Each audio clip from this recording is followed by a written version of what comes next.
Welcome, scholars! As you can see, I've been doing a little bit of work with respect to our graphics. I hope you like them. I've really been working hard. So, yesterday was an interesting podcast, and here we are again. Hey, Connie Balmer! Hello! Today's episode is going to be about Mama Doria. Hey, Gwen Daniel! Hello! I'm doing better today. I was not at my best yesterday, so I sat down and planned, and so here we are.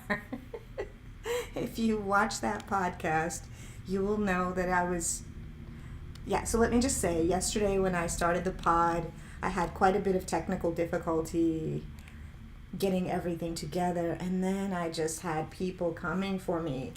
And I just was not feeling my best. So I started talking about all the trauma that our Duchess has gone through and how we ride for her, how challenging this is. And I went point by point by point by point, just calling out individuals for their actions against the Duchess of Sussex.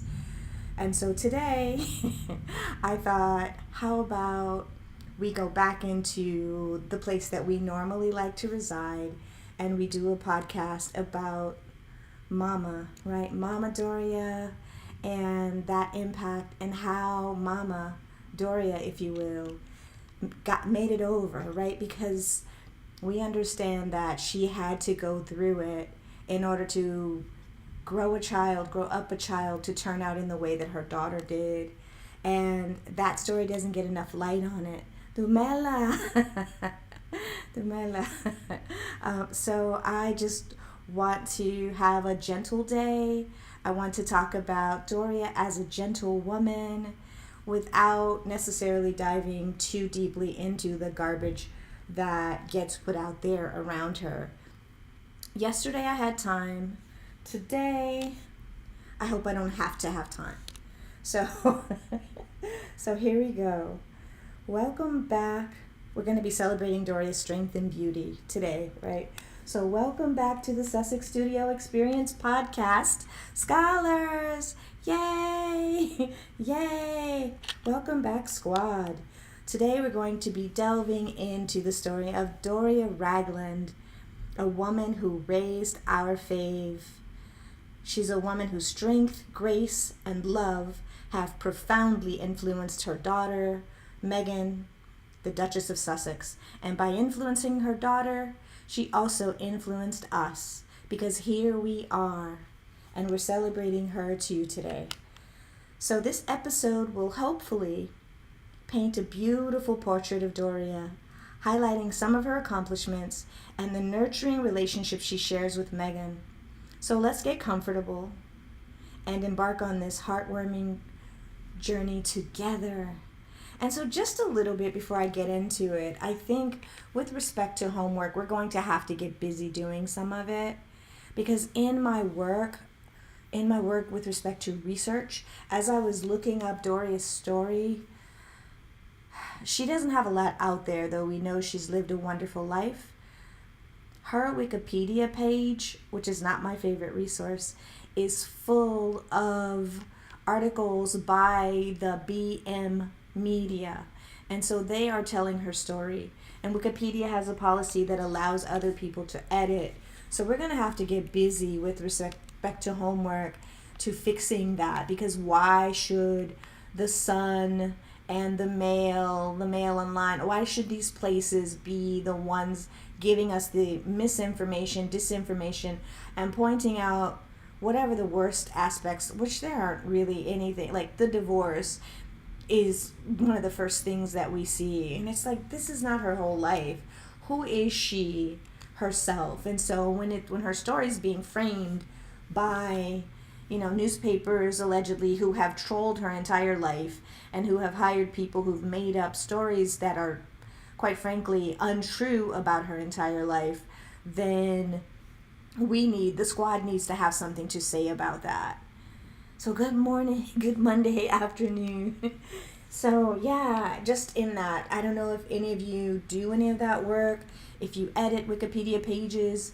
I would also like to think about perhaps doing a deeper dive and maybe even writing a short kind of, I don't want to call it a book, but a short piece that's maybe 100 pages about Doria, because it would be really interesting to have more facts about her life. And that would also involve talking to people from Cleveland that a lot of us don't traditionally engage with, but to have her story told completely or in a more complete way by the people who have loved her, and at least by people who are more familiar with her, who don't have the specific goal of tearing her down as they engage. So yeah, so before we dive in, as usual, let's start with a moment of calm and reflection. So first, I invite you to join me in a non-denominational prayer and a square breathing exercise. So first, let's take a deep breath in for 4 seconds. Hold for 4 seconds. Exhale for 4 seconds.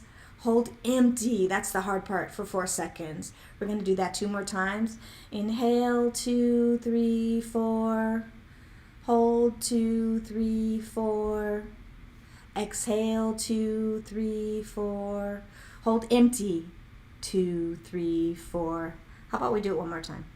Inhale, 2, 3, 4. Hold, 2, 3, 4. Exhale, 2, 3, 4. Hold empty, 2, 3, 4. And the holding empty is typically the hardest part. I know it has been for me. And that is in the moments where we really have no breath in our lungs. It's not a feeling that we're used to. And it's also a feeling that lets me know I'm alive, because I feel like, I need air. So yeah, that's one that I like. And just for the non-denominational prayer, may we all find strength in our moments of weakness, love in our moments of fear, and light in our moments of darkness. May we celebrate the beauty within ourselves and others, and may we always strive to uplift and support one another. Amen. So, yeah, I needed that today, both of those exercises. So, with our hearts and minds centered, I decided to come up with something new, and you guys can hold me accountable, and maybe I'll put a poll up. I have been putting polls and things in the community post, so the community page, so you can go over there and check that out. But I want to have a song of the day. And though I can't play it because of YouTube and copyright, I can hopefully allow you guys to go back in time, way, way back in time, to a time when this song was popular. So today's song of the day is A Song for Mama by Boyz II Men. The soulful tribute to mothers reflects the unconditional love and unwavering support that mothers provide. Throughout our conversation today, we will be revisiting the lyrics of this song to see how they resonate with Doria's relationship with Meghan. And if you have a favorite mama song, go ahead and put that in the chat. I have a few, and a couple of favorite grandmama songs. And so Diane Reeves has a beautiful jazz song about grandma, and I love that song. And so I remember when my grandmother passed away, I would play that song over and over just so I could try and get it out. Took a long time. I don't know that it ever got completely, it hasn't. So anyway, Song for Mama. Are you guys familiar with that song? How many of you have if you have a favorite song, go ahead and put that in the chat. Because I'd like to know which songs that you would maybe like to have as a song of the day, which songs that help bring you joy or help you deal with things, or you put on when you just want to kind of turn up. So let's see.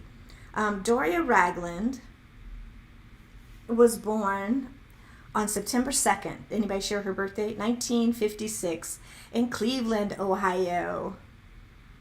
To a nurse, right? Jeanette Arnold, and an antiques dealer, Alvin Ragland. Their names are definitely names of the times. So I think that's really wonderful and interesting that Meghan's grandmother was a nurse. and that probably speaks to her ability to be so nurturing with other people. We always get this narrative, or not always, we often get this narrative that,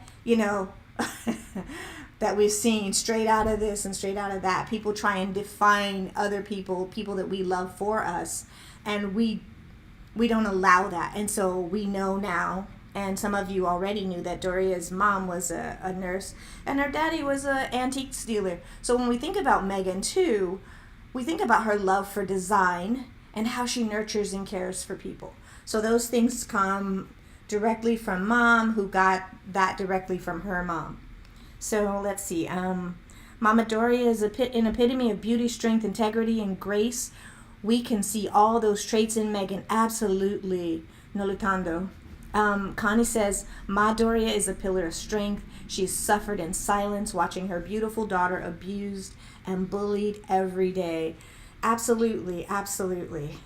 And, the lies that they've told about her. I mean, her mama was a nurse. In the time that her mother was a nurse, if she was born in 56, her mother was likely in her 20s, maybe around 25, 30, when she had her, and had this career, and her husband also had a career, and yet, they try and frame her a certain way. And in fact, I have a cousin who went to Fairfax High School with Doria too. I should have put the picture of her afro up. She had a really beautiful afro at that time. Just a shy, quiet, kind person. And Fairfax is a pretty prestigious school even to this day in Los Angeles. Lots of kids from Beverly Hills go there. So there you go. So her name, I love her name, Doria Lois Ragland. Definitely an Ohio name. I am originally from Ohio, and so that sounds like an Ohio name to me. And then James and Nettie Arnold. Let's talk a little bit about them. Another name, Alvin Azael Ragland, her maternal grandparents. James and Nettie Arnold worked as a bellhop and an elevator operator in the Hotel St. Regis on Euclid Avenue. And if you're from around Cleveland, around Ohio, you know Euclid, right? It's like a main drag in Cleveland. When Doria was just a baby, her parents moved to LA, where they later divorced. Despite these early challenges, Doria's childhood was filled with love and rich cultural experiences. So you guys saying anything? Okay. So Doria's Aunt Lillie, that we've talked about her in real estate being the first.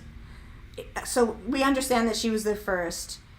In real estate, being the first is never easy. This is what Aunt Lillie said. So we'll hear Aunt Lillie a little bit in her own words. So Doria's Aunt Lillie once said, in real estate, being the first is never easy, but breaking those barriers is what sets the path for others. And her Uncle Will, the Negro League baseball player who played for that team that had Satchel Paige and Josh Gibson, the number one of all time, he said, hold on one second. He was in the Negro Leagues during a challenging time for black athletes. It was a testament to his resilience and excellence. These familial influences helped shape Doria into the strong, compassionate woman that she is today. And we see her strength, but we also see her shyness. She is not a chatty Cathy, right? She's this laid back, zen. Oh, and where she got married, in a temple. When she married him, she had a non-traditional ceremony because she was very zen-like. We don't hear those things. It is the way that she gets transmitted to us is in a terrible way. So she was doing Zen way before lots of other, before it was in vogue, if you will. And growing up with and living and listening to these people who were pioneers. So if Doria was born in 56, it's likely her parents were born, I think her mom, one of them was born in 29. So 29 was a time when you still had a lot of Jim Crow. The parents of people in the Jim Crow South, if you will, were mostly sharecroppers. So you have these people who are up from, and they were raised in and around enslaved people, some of them having been enslaved themselves. So you climb up from all of that with nothing, and you become what they became. an antiques dealer and a nurse. And, mama's sister or mama's mama's aunt, the real estate mogul, and uncle doing these things, and daddy's doing what he's doing. And so the narrative around Doria it's terrible, and we're going to have to continue with our homework to fight back against these terrible narratives. Let's see, I see Gwen says, Miss Doria is a pillar of strength for Meghan and Harry. Absolutely, she has that quiet strength. You know that Tupac song, I Ain't No Killer? No, just kidding, allegedly. But, she loves her child. You can see in the image that's on the screen of her with her daughter and granddaughter how gentle she is with no words, right? So with respect to our song of the day, let's make a connection. The line from our song of the day, "You taught me everything, and everything you've given me, I always keep it inside," perfectly captures how Doria absorbed and carried forward the lessons from her family, passing them on to Meghan. Right? So I know when I hear that song, I can tell you where I was, what the first time I heard it, and it still resonates with me. My mom was alive then. She's no longer with us right now. And it takes me back. Music has that power. Music and scent, right? If I smell a certain thing. So Doria's life and motherhood. Doria's relationship with Meghan is truly special. As a mother, Doria provided a nurturing and supportive environment, allowing Meghan to grow and to thrive.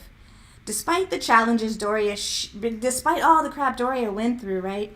She shielded Meghan from the harsh realities of racial prejudice during her childhood, wanting her to explore her identity without being confined to societal expectations.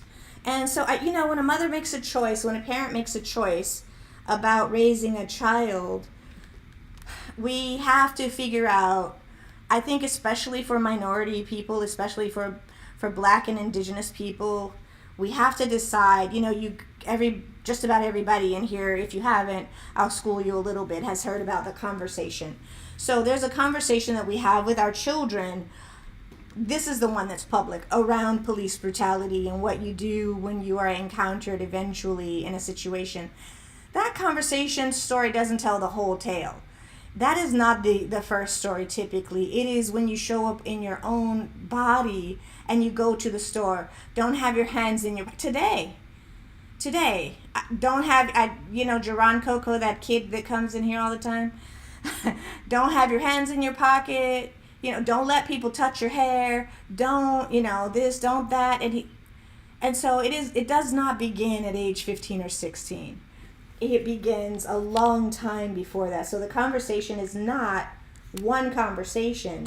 It is rather a conversation that is a journey. It's a kind of journey that goes throughout the lifespan, if you will.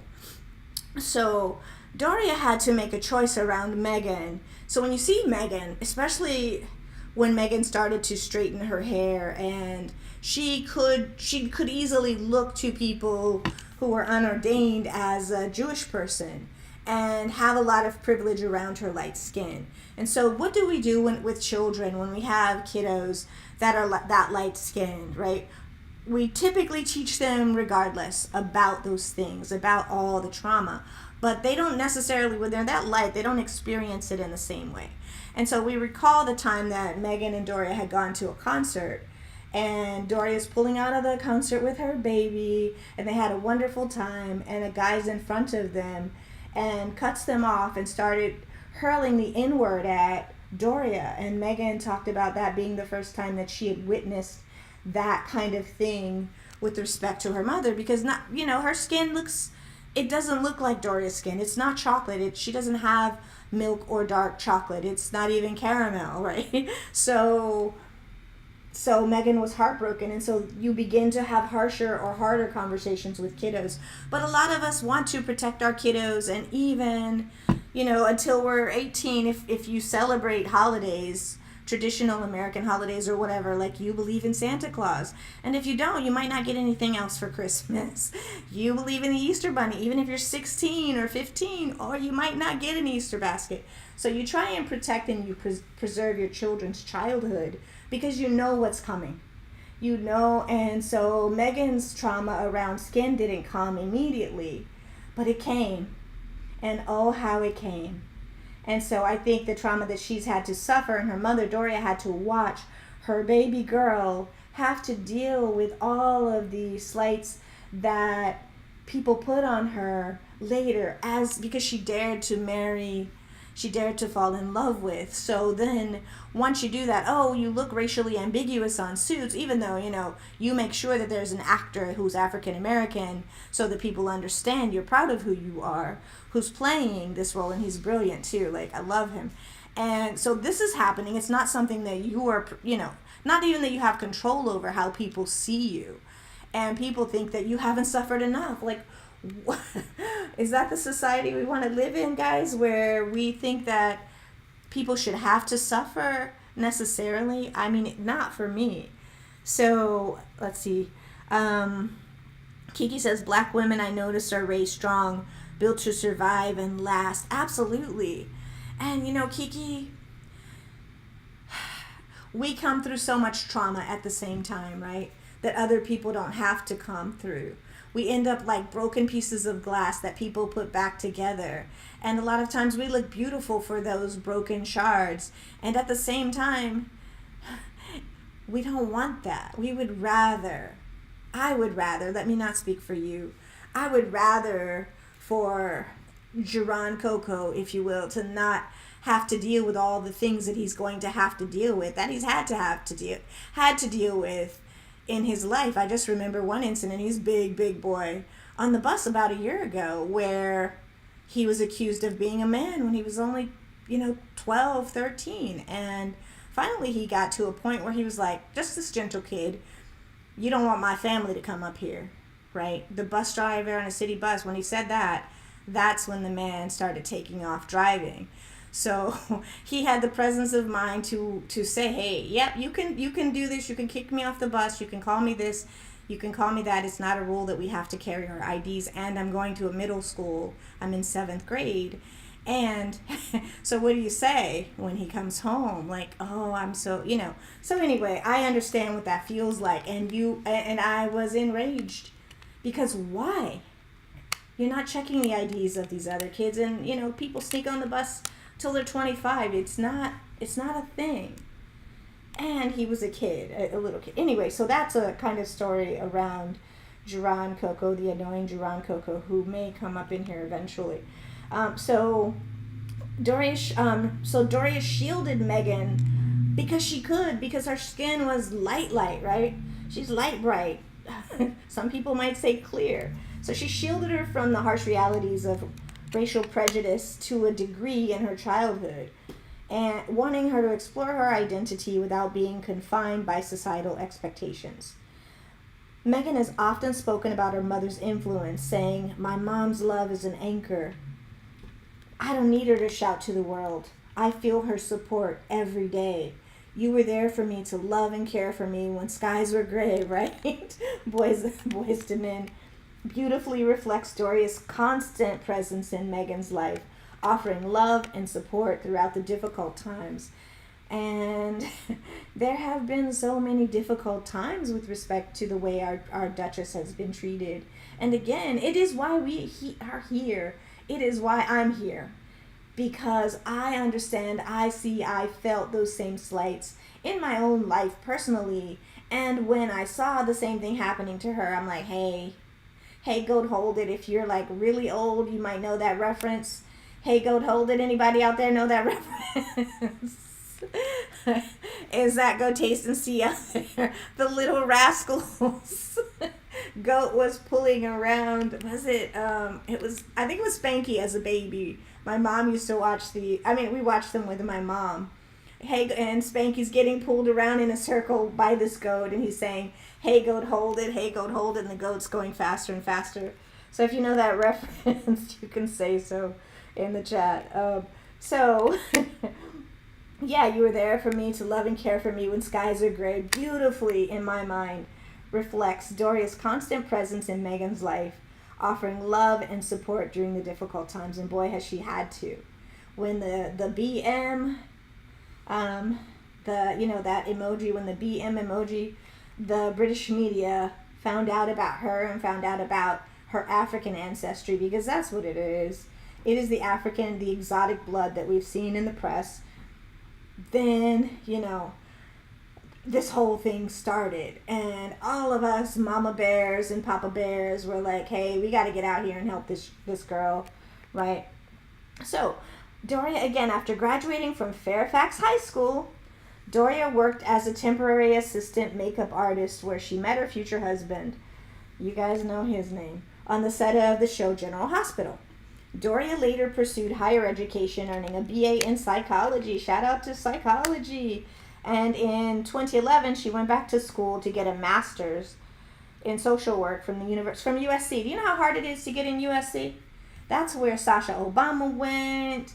USC is no joke. So she got her degree in social work and started working in that field. And she also worked for D.D. Hirsch, which is a pretty West Coast company. And the one she worked at is in Culver City, but it's all over the state of California. But yeah, she's a USC graduate. Let me move some of these photographs up here on top. You guys see our girl with her grandmama. And I always say, when I look at these images, look at that baby and how well that baby's protected. And look at the baby and grandma and how well that baby is loved. That baby's got that jacket on. It is tied all the way up. She is not getting any air underneath that thing, right? So we can see, look at those shoes. How many of us wore shoes like that on Easter, right? So when we look at these pictures, we understand that this child who is now this woman was well loved. That grandmama loves that baby, right? So I'm going to move on to the next slide. This is Boyz II Men. That's the album if you're interested. A Song for Mama. Oh, every time I hear that song, it's like, what? So next slide. Yay! Look at that baby. Oh, mama and baby they have the same smile, right? That child is happy, and that child is loved, and that mama is happy. And just again, we can look at not only the expression on the face, but we do see the expression and the great joy emanating. When a picture makes me laugh, then I understand inside of my body, I feel joy. So I'm feeling a lot of joy when I look at this picture of Mama Doria as a young woman with her baby girl, right? This one we've seen. I love this picture. That again, look at that little gray jacket. It is, she's like, I'm protecting my baby. It is clean. She's got that hat protecting her from the sun. It looks like it might be a spring day or a summer day. In LA, this is how we dress. We carry when you live in California, you carry a jacket because typically, especially in Southern California, but up here in the Bay too, it gets cool at night. So, and also we feel temperature, slight temperature changes, feel like big temperature changes. So that baby's got looks like shorts, a jacket, and a hat. So maybe the weather's changing. But look at mama and how she's looking at that baby and that great joy that's on that child's face. Again, so this is Doria, and here's her daughter at different phases with that curly hair and that gap that she has, that she got braces. And yeah, Meghan's always been beautiful. She looks like a little lady who's going to church on Easter in some of these photographs, to me, right? So let's see, I'll move one more, I think. I remember I've heard Meghan talk about this haircut. I think it was Ally McDowell that she was trying to get her haircut because she had that really beautiful curly, almost like Ethiopian curls. And Meghan said she got hers cut, and she described her haircut as being anything but Andy's hair. She's like, oh no, I didn't have that kind of hair. She's got definitely an afro on that picture, some of the thickest curlies. And look at that mama, she makes me just smile because I see the love just being next to her child. There's the demure smile, right? She just loves her kiddo. And, yeah, so, boy, what happened? Let's pray for Lady Rose. YouTube has warned her. What's happened? I don't know what happened, Connie Ballmer. But I will pray for Lady Rose. Oh, no. Oof, I know that. Yeah, that's tough. That's tough. So, this daughter, you see this daughter and this mother's love. And for me, it's emanating even from the photographs. I can see it. I can feel it. The child is well loved. So Doria's, like I said, she worked for Dee Hirsch Mental Health Services, a clinic in Culver City. They're all over California. And Doria's career as a social worker and a yoga instructor. Imagine all these lies out here in the media, right? Her career as one of the most gentle professions, really in the helping professions. A yoga instructor, a social worker, studied psychology. Her work embodies compassion and a commitment to making a positive impact. She's not out here trying to be like, get that paper. She's out here trying to help people. Social work, people, I admire social workers. They work so hard. They go into these houses of people and they have to deal with kiddos who have been in all kinds of precarious circumstances. They have to deal with parents who are in all stages of grief, trauma, whose kiddos are often being neglected. They're often, suffering. They're suffering. That's why the social worker's there. So as her job, she is experiencing a kind of vicarious trauma that we take in when we do this kind of work. Hello, hello, hello. So she is experiencing this intentionally. So she's working, Dee Hirsch is not a high-paying agency either. It's kind of your allegedly run-of-the-mill sort of places that hires, social workers, therapists, nurses, doctors to do the work of mental health for, often kids and families. So she's not out here like, oh, I'm going to start my own thing. She's out here working in community mental health, we have some of the most unsung heroes in community mental health, and the pay is not great. So we understand that for Mama Doria, helping others isn't just a job. Okay, so this is what she said. Doria said, helping others isn't just a job, it's my calling. It's about bringing light and healing into the world. I'm going to say that again. These are Doria's, Ms. Ragland, Mama Doria, in her own words. Helping others isn't just a job, it is my calling.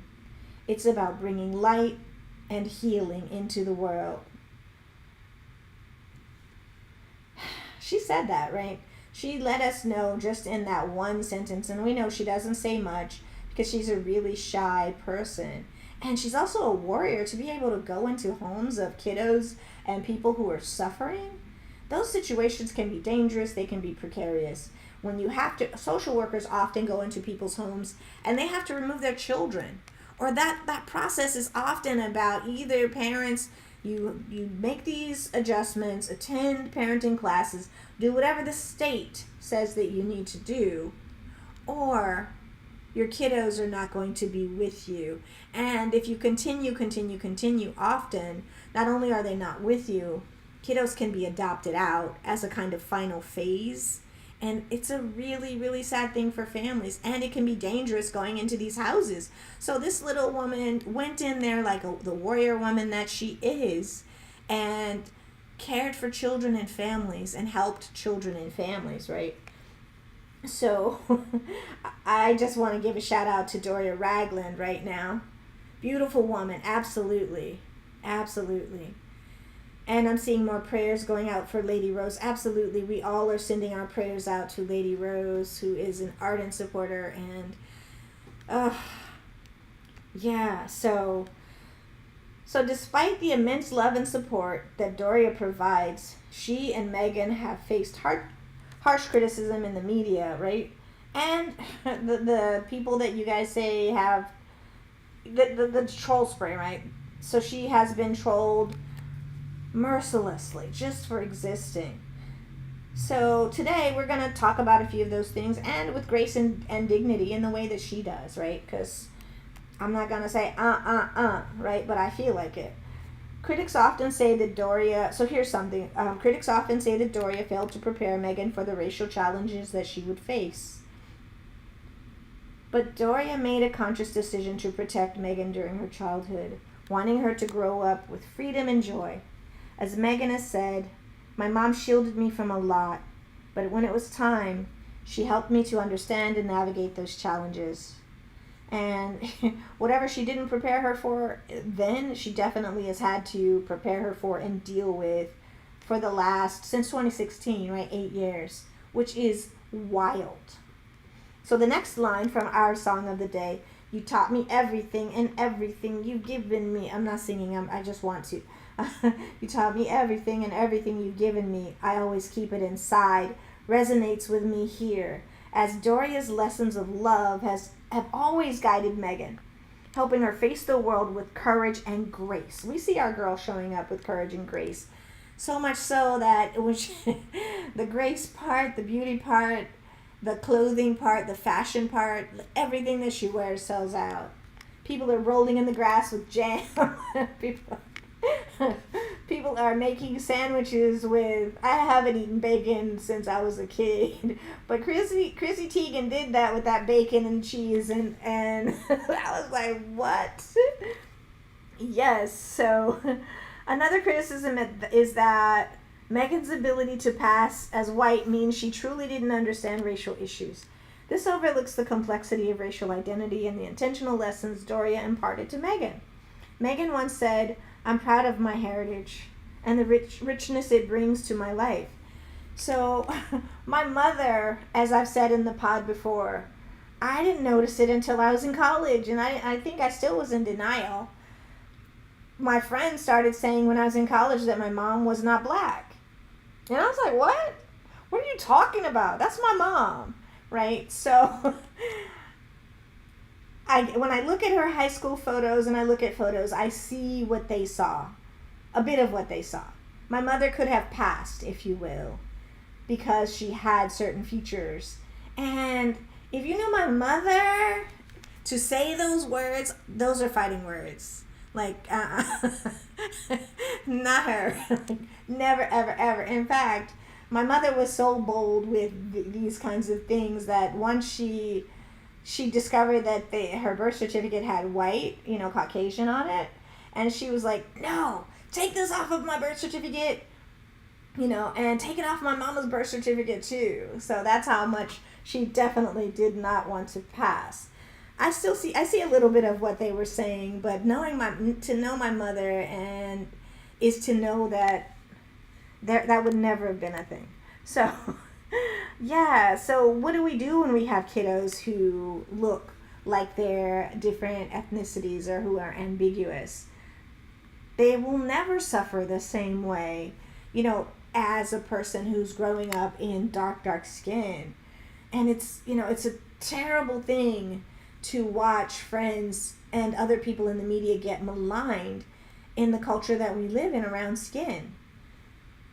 Meghan didn't have to deal with that. We saw Doria had to. She has like a milk chocolatey skin, so when that guy saw her skin, he saw everything he needed to know about her, and he racially abused her in a way that he wouldn't have done if there was a man in that car, I believe. So it was an intersection of gender and race that came together where he felt likely that he was able to abuse her because there was no, or not a large group, there was a woman who looked vulnerable and a child or a young person. And so he thought, I saw a story like that the other day where this guy was abusing a dark-skinned black woman in particular. I think it was in an airport. And then 5 seconds later, I think it was in the UK. In fact, it wasn't in an airport.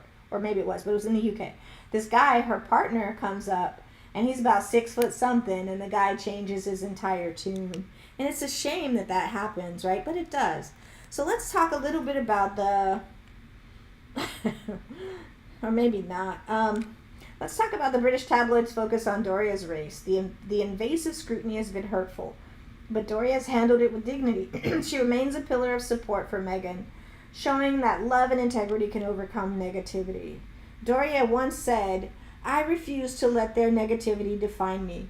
My life is filled with love and purpose." And remember, growing up in that section of Los Angeles, it is a different kind of thing. Like, it is not the same as growing up in other parts of the country. When you live in a community like that and everybody around you has a certain kind of access and a certain kind of financial privilege, and you have the safety of existing in neighborhoods, because we have neighborhoods in this country where people don't typically leave and go far. You know, like, there's this whole thing, neighborhood won't hold me, right? And we see it in different, like, we see it in Hispanic or / Latino communities, where people will live their entire lives inside of a community. And, you know, if they're Spanish speaking or if they are Mandarin speaking, a lot of people don't leave Chinatown, for example, in San Francisco, because they can do everything they need to do. The buses are, you know, they speak Chinese when you're trying to get off. So it's not just, so it's a thing, it's a places, larger cities, you can exist without that. So in Baldwin Hills, it is, like I told you guys before, if you've listened, and welcome for new people who are in the pod. Please like, guys. Please don't forget to subscribe. But Baldwin Hills is an area of Los Angeles that looks down on the city, and you get this panoramic view of the city of Los Angeles. You have the best views in the city when you live in this, you know, it was a little black enclave. And so to grow up there, you have all the privilege of lots of celebrities living there.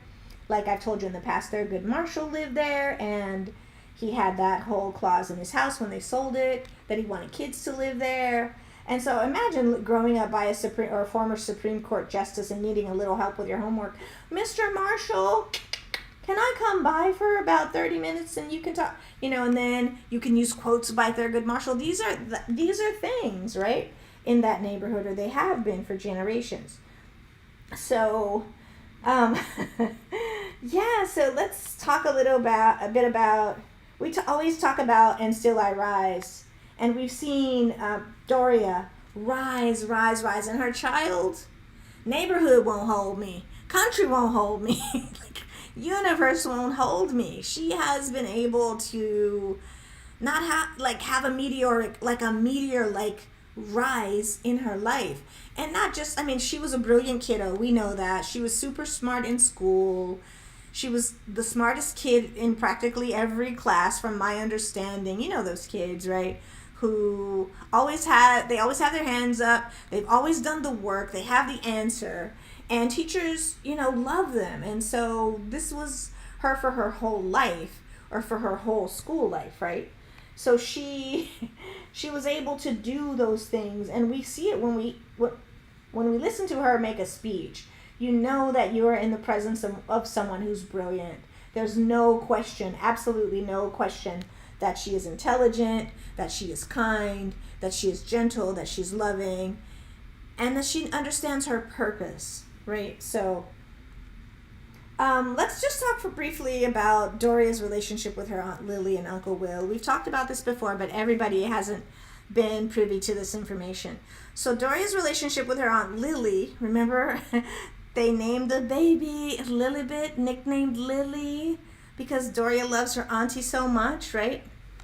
Also, and how, like, that shaped her. Aunt Lillie as the first black female real estate manager in Los Angeles, and Uncle William with his legacy in the Negro Leagues, provided a powerful example, in addition to her parents, the nurse. And how many of us have people who are antique dealers in our family? So in addition to them, so, you know, growing up and living in and around these people, this inheritance is more than just, you know, whatever property you may inherit from family members. The biggest inheritance that you get when you are privy to grow up in families where you have elders and you're sitting at their feet is in the stories that they tell you. It is understanding, because a lot of the stories we get from our ancestors, wherever you're from, they deal with trauma, right? And we understand, they also have heroes. And they have heroes, and the heroes are our grandparents, the heroes are our aunties, the heroes are our cousins, you know, like, this thing happened, and okay, you're gonna listen, like, okay, what happens next? What happens? We'll talk about that another day. No, please tell me more. So Doria's growing up in a family where literally the Negro League baseball player uncle is able to talk about his stories around Josh Gibson, the number one. And not only that, there was an intersection between sports, and still is. We see or have seen Muhammad Ali. We see and have seen Colin Kaepernick. We see and have seen LeBron James. And so these professionals are also speaking for the culture, and they're having conversations with politicians and presidents. And so I would say that if Meghan's uncle wasn't having conversations with presidents, definitely people that he knew on the team were, right? How do we integrate baseball? What are we going to do when this thing happens? These conversations were being had, and where these stories were being told to Doria. And so her making a choice about how to raise her daughter is in the midst of having an understanding about all of these stories. It's in the midst of also, why would she not be an amazing social worker? Because, when you're raised around your Aunt Lillie, who is defying all of these things, right? And so, yeah, of course she's going to be amazing. And of course her child is going to be amazing because she's loved. And we see it in those photographs of her as a young child, right? So we understand that Doria chose a career as a social worker and a yoga instructor, and that is a testament to her dedication to helping others. Her work embodies compassion and a commitment to making a positive impact. As Doria once said, helping others isn't just a job.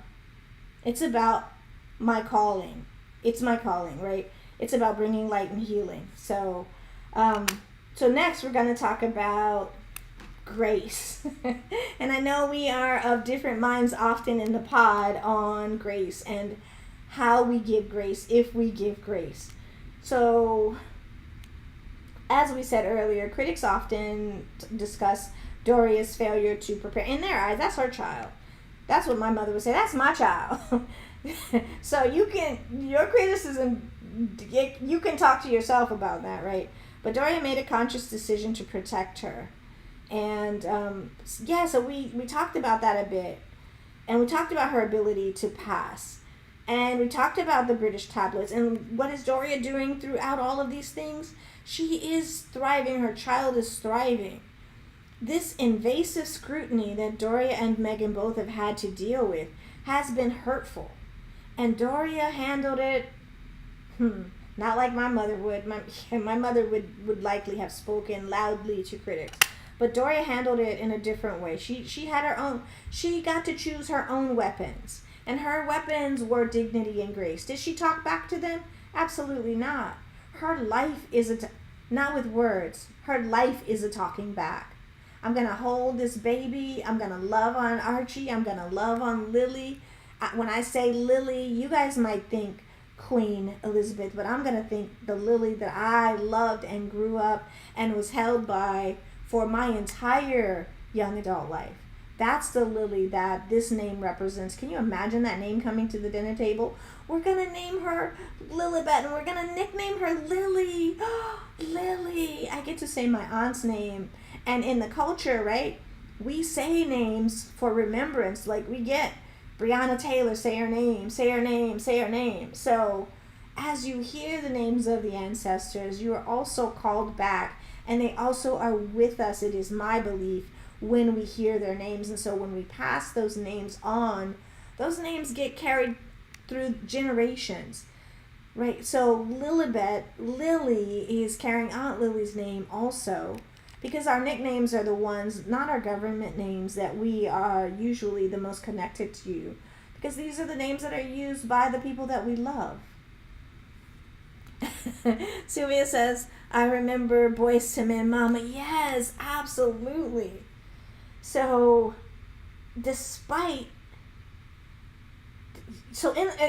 to in the song, the line, A Song for Mama, you're my inspiration through the lies, you were the truth. Remember that? In A Song for Mama, you were my inspiration through the lies, you were the truth, speaks volumes about Doria's role in Meghan's life.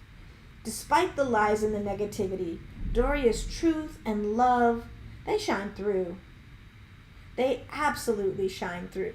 Thank you so much, Sylvia. I really, really appreciate that.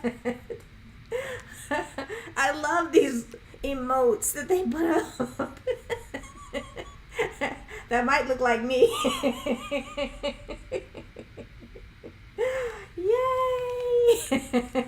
That's amazing. Thank you, thank you, thank you. I really, really do appreciate that. And the fact that they make me smile, right? Again, I'm going to move to the next image and I'm going to sit and, yeah, this is Meghan and Grandma. How many of us have this as a memory? Look at that.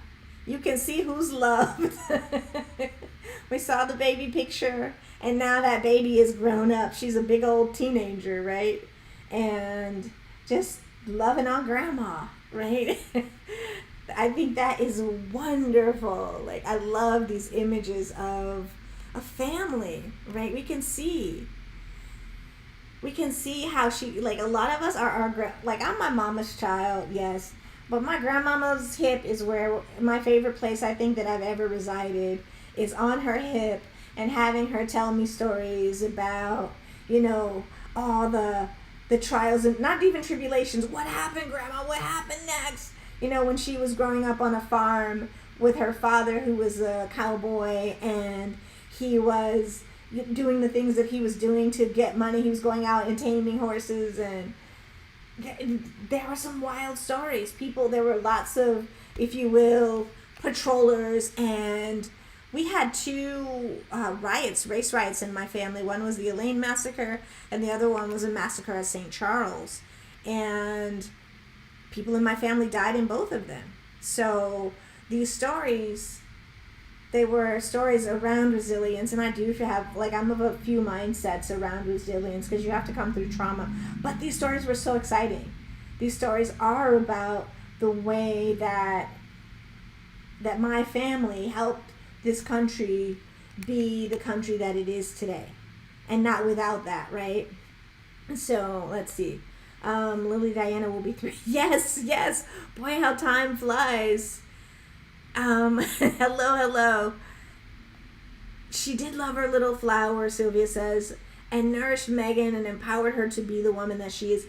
When we go, you know, for some of us who go to church, when we see our children and the people that we love with the elders in the church, and they are doing this thing that Meghan is doing, for me, that's one of the most beautiful things that I see.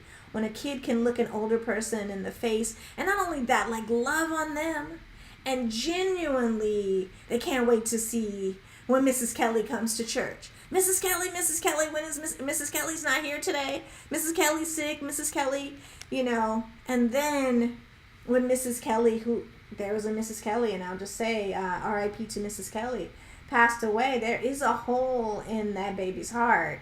And at the same time, the fact that he was loved up on Mrs. Kelly, just like this picture, Mrs. Kelly was in a wheelchair, and she loved that baby. And don't let one of those other ladies in the church say anything to him with his terrible self some of the time.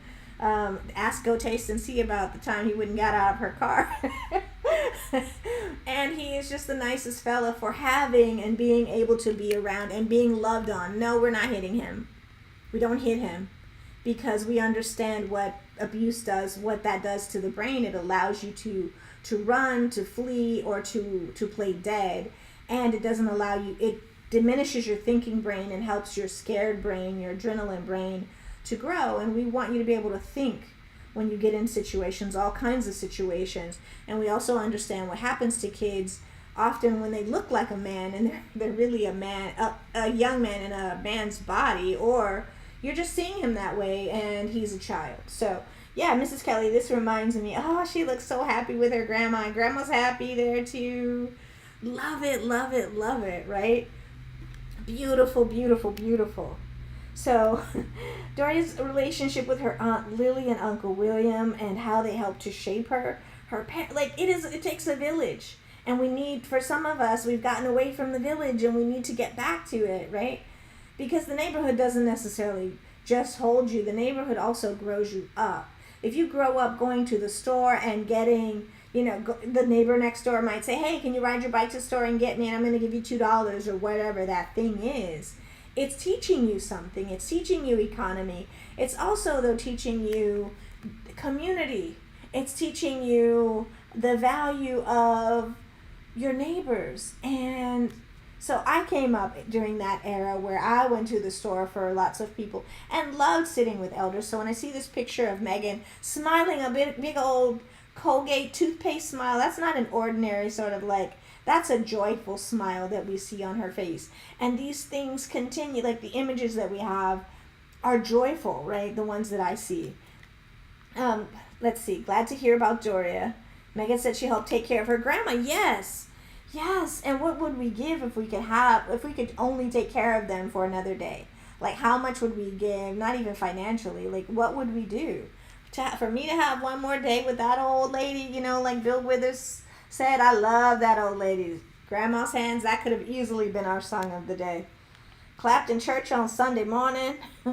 Played the tambourine so well. Oh, right? So, yeah, so Doria is an amazing, amazing woman and has handled the criticism with grace. Can you imagine your child being attacked and you still having to sit or feeling like you needed to sit quietly and do this thing in a graceful way, to engage with these critics in a graceful way? So we have as our sort of theme for our podcast, and Still I Rise. And so she's constantly having to do the Michelle Obama thing, right? And sometimes, like Marshall always says, that's not always easy. Because sometimes they go so low that they dig a trench and you're like down in it. And it's like, what do I do? Okay, Michelle Obama, First Lady, I want to go high. And at the same time, this is really, really hard. This is really, really hard. So, but we see like her doing it, looking like gleefully. She's taking care of her grandma, helping out. And you can see the grandma has that, like, I wonder what she was like. She looks like she was interesting, her grandmother. Right? So, yeah, this is Meghan and Grandma. So again, Aunt Lillie is a testament to the legacy of strength and determination in her family. And we see it also in our Duchess. And we've seen it, right? So,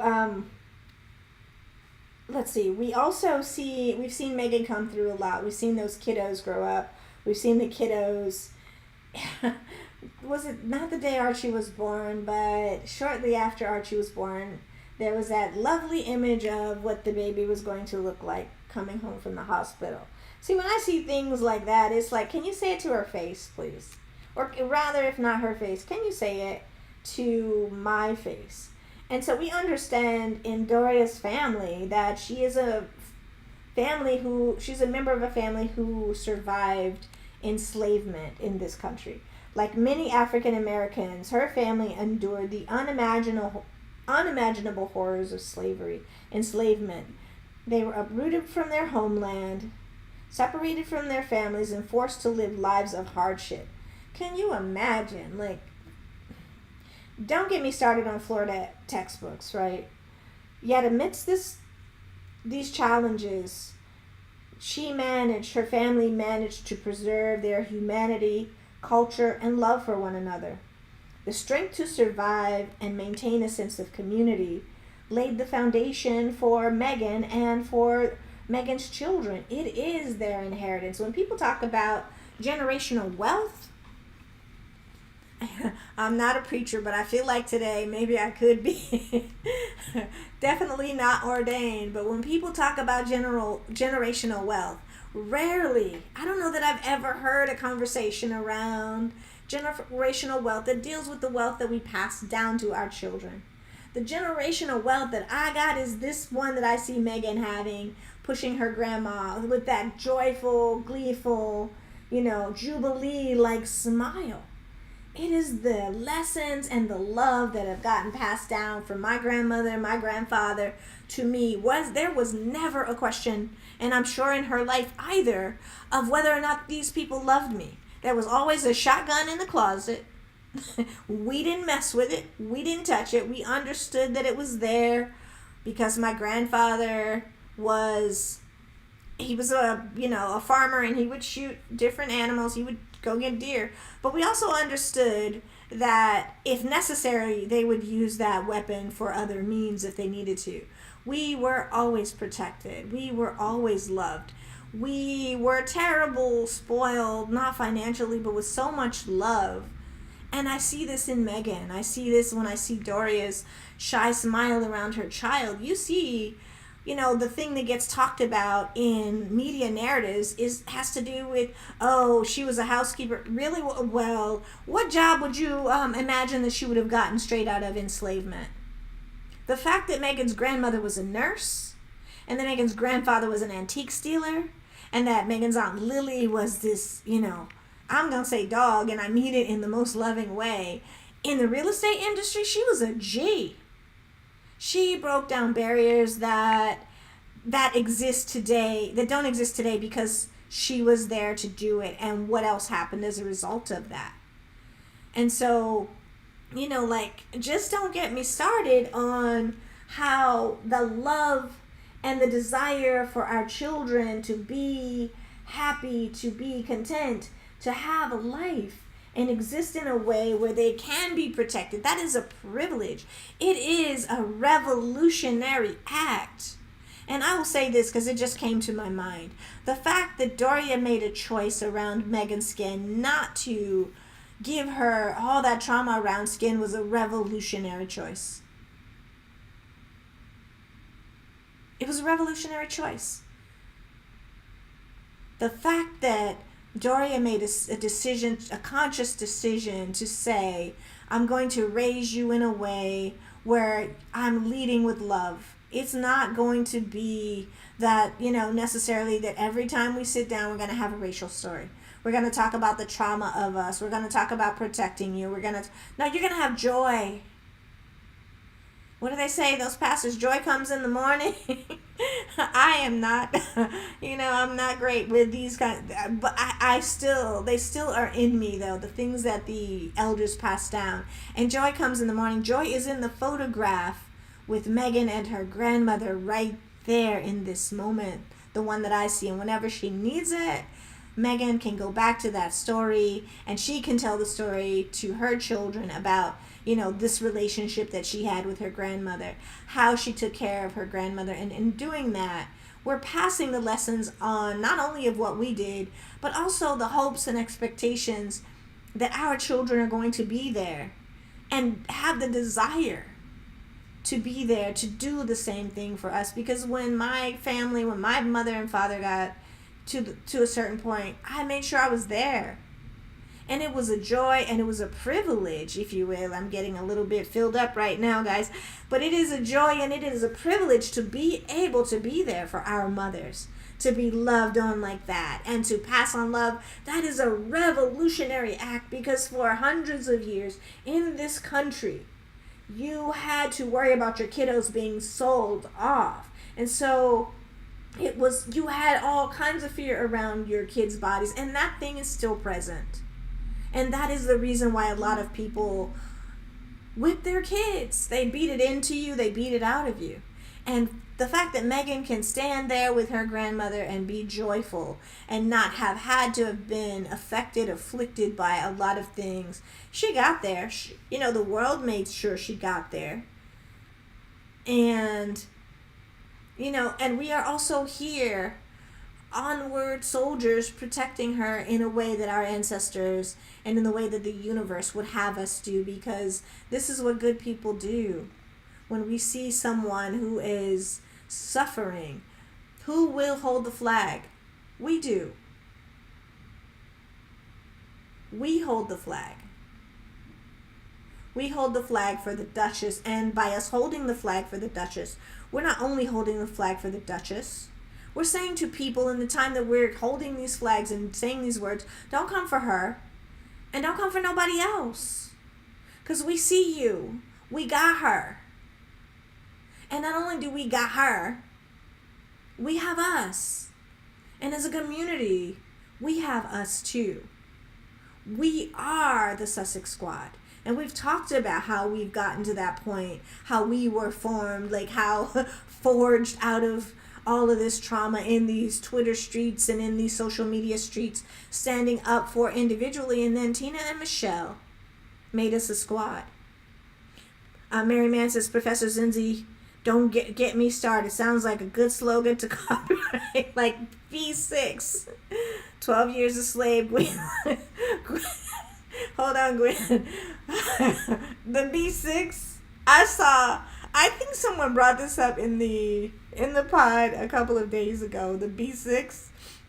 I saw the lady in the airport go up to Congresswoman Marjorie Taylor Greene in the airport and say that thing that she said. And Marjorie was so deflated. But that is the Sussex Squad. Even though, I'm not sure if that lady is a member of the Sussex Squad. And at the same time, she knows and understands what's required. Somebody send her a letter. Nominate her for something, right? So 12 Years a Slave. Yes, it was heartbreaking. Oh no, I'm so sorry, Prudence, that's happening to you.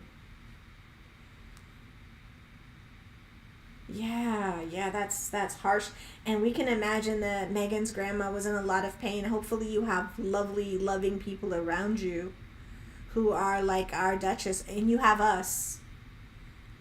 So we're all sending out our prayers, our thoughts, our wishes for you. Thank you for saying that. Thank you for trusting us with that. Joy comes in the morning. Yes. Preach. Preach. Yes. Because we understand. We've come through it. And, and I always say that, reference that song. Ours today is the Boyz II Men song. But How I Got Over, that might have to be our anthem. My soul looked up and wondered, right? And if you have, I should have a movie of the day. I'm not going to do this, but if you haven't seen Uptown Saturday Night, check that movie out. Geechee Dan. So anyway, yes, we are. Joy comes in the morning. Joy comes in the morning. Joy comes in the morning. And we've seen the UK tabloids and their focus on her, right? So, despite the immense love and support Doria provides, she and Meghan both have had to deal with harsh criticism from the BM media. You know that emoji, BM, the British media, the other double entendre intended, right? They've handled it with grace, strength, and beauty. And it is because I think loving on her child was a revolutionary act. And she taught her, not to talk back, not to dignify this with a response. She ain't got to, but we can. We got time sometimes. We got time sometimes. We want to keep it classy. We want to keep it intelligent. And, sometimes there's no other choice. So, like we said, the critics they say that Doria failed to prepare her, but that loving on her and refusing, she was preparing her. She was preparing her for a life of love with her husband. She was preparing her and teaching her early, because we only have a certain amount of time in our day, in our week, in our years, right? She was preparing her for love. And I can't say that she knew we were going to stand up for her. But I can say that she understood how this thing works. That people will stand up for people when they are suffering. And this is exactly why the squad is the squad. Because we all individually decided that we were going to stand up for the Duchess. And this is the result of that. And so lots of people might say, oh, well, isn't that Trump? No. Because we are a community. We are a community of intelligent, thoughtful, kind, loving people who are making a difference in the world in our own ways. And don't come for us. Prudence says, thank you, Professor Z. Appreciate it. Yes, I'm always happy to be with my squad family.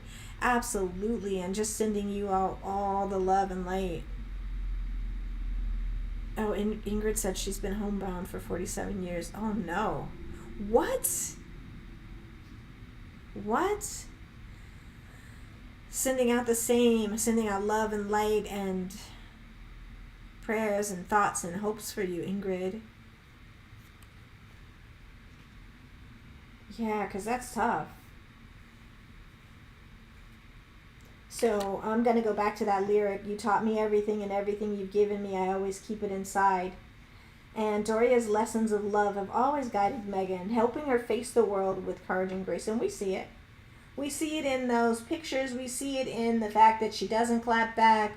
We see her just living her best life. And that is the best revenge.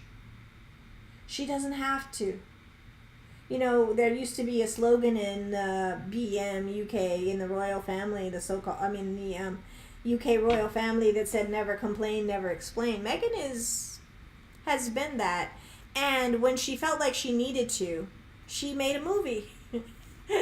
And it's like all time for Netflix. So she can do that. And I think eventually that she will write a book.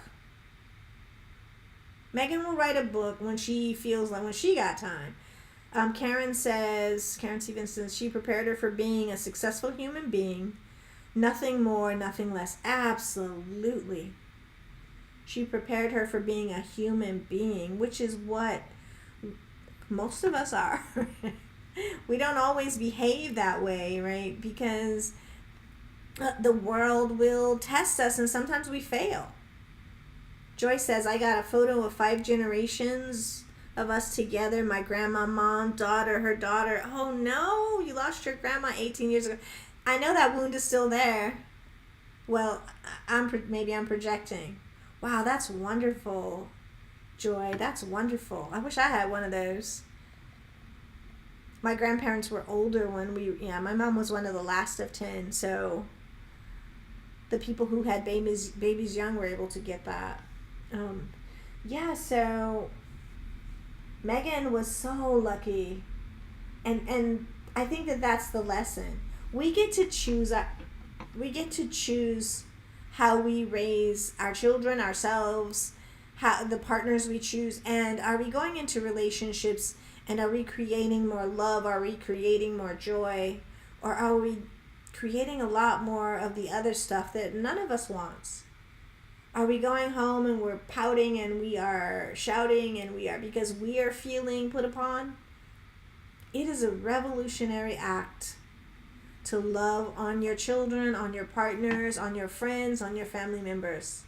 Because for so many people, the world taught people before us that we were not even human, that we were not deserving of these things. And so when we do, it is a revolutionary act to be a member of the squad.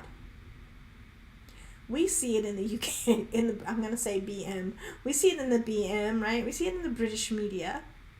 Who is the leader of the squad? Unfortunately, my darling, the thing you don't know is that we all are. We are all the leaders of the squad. And we are because something in us told us that we had to be. We're not going to let you or anyone take down the squad. Because if you find out why do you want to know for? What you want to know for, right? What you want to know for? Like, why do you want to know who's the leader? So you can allegedly, we've seen Medgar Evers, we've seen Malcolm X, we've seen Dr. Martin Luther King Jr., we've seen Fred Hampton. Don't get me started. Why do you want to know who the leader of the squad is? That way, and you can target them in other ways. The same way you've targeted the Duchess? I don't think so. Gwen says, I have a picture of 5 generations, me, my mom, my grandma, my son. And he said, that's beautiful. Sylvia, I grew up in California, Orange County. I understand how Doria prepared Meghan. My mother loved on me and prepared me for life. Love conquers all. God is love, perfect love. Beautifully said. Beautifully said. God is love. I have a nephew who says, God is my love. God is love. God is my love. Absolutely. And who would have thought that the universe brought us back all together for a common purpose, also. So she doesn't have to. She can engage in that revolutionary act, and we can inform, we can be intelligent about, we can be savvy, we can protect, we can love on, and we can do the work around, the receipts that we have, that's evidence, right? The receipts that we keep, that's evidence. We understand our evidence. And we understand why we need it. We need it for protection. And we use it that way. And at the same time, we come together, and joy comes for me every time I'm in the space where you all are. So this line from A Song for Mama, you were my inspiration through the lies. Remember that one, the truth, right? So we hear that. We hear that. We are the people who are countering that misinformation with receipts. Constantly countering that misinformation, that disinformation. Like, no. Remember, it was in fact June the 3rd, 2019 when this thing happened at 6 a.m. Here's the tweet. Here's what you said, Jobson. Here's what you said, Levin. Here's what you said. We understand. We have theses and dissertations in this stuff. Sylvia says, Meghan is chosen. Service is universal. I love how she sends regular mail. Absolutely. And what did she do? She went out and learned calligraphy so she could write more beautiful lessons. What does that teach us to do? There's a lesson in that for us. And I can tell you, I have, my calligraphy is so much better since being affiliated with the squad, right? It's like, okay, my printing was okay, but my script is when I need it to be.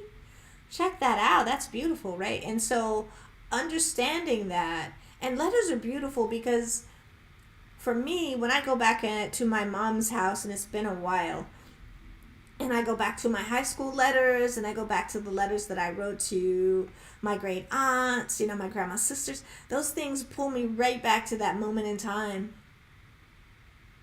And they are, the things that we talked about. That's my wealth. Meghan pushing her grandma in the wheelchair, that's her wealth. That is so much joy that comes from teaching and loving.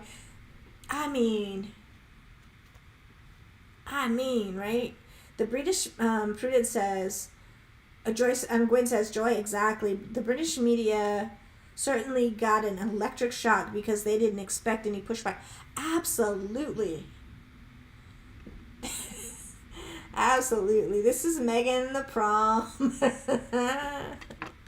And she had a couple of pictures. This was one, though. I don't know if I've seen this guy, but the other guy I've seen around talking about their prom date, and it was pretty lovely.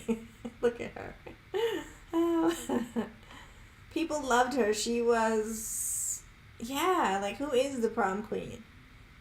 Who do people elect? It's often the pretty girl, but it's also often other things too, right? It's the kind girl. It's the one that everybody loves.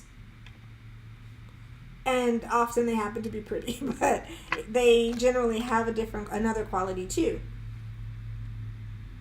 Joyce says, my oldest grandson is still spoiled. He tells other grandkids that he's special. It's hilarious.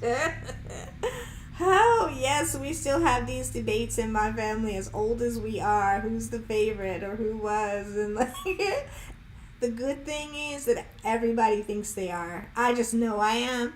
But they all think. My grandma did such a good job.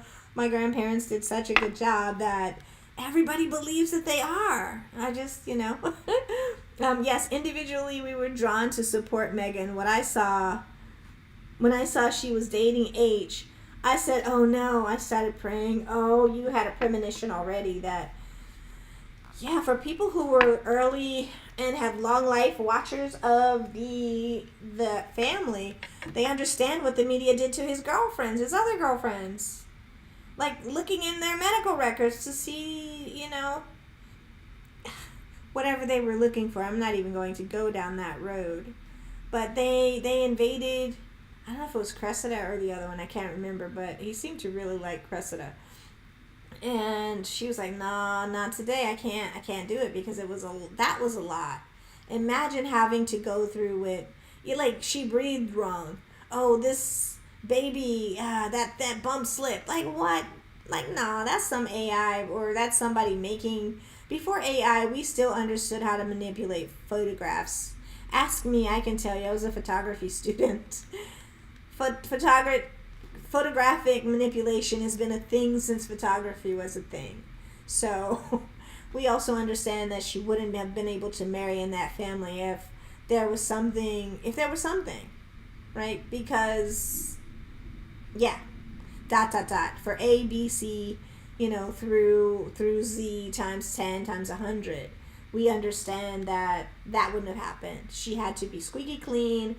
Not that he did, because he certainly wasn't, right? He lived his life and enjoyed his life and was traumatized by the death of his mother and engaged in activities based on trying to get his mind to forget, to not think, to not be in trauma. So he was engaging in different activities, and he got better, though. We see him out here now being just so smart and so intentional with the way, not only that he loves his children, but with the way he loves his mother-in-law and his wife in particular. And we see him also going to the UK, at least attempting, letting people know that I have time for my father. And if he doesn't make time, it's not because it's not what I wanted. And so, yeah, he always allows them to know, and it gets leaked, not by him. And they think a lot of times the BM allegedly thinks it's a thing for him to be rejected. Well, what are parents for? You squoze my knee when my mother died, allegedly, so I guess it's to be expected that this would be the response. Gwen says, I was the oldest grandchild, really loved my grandma, she could be hilarious.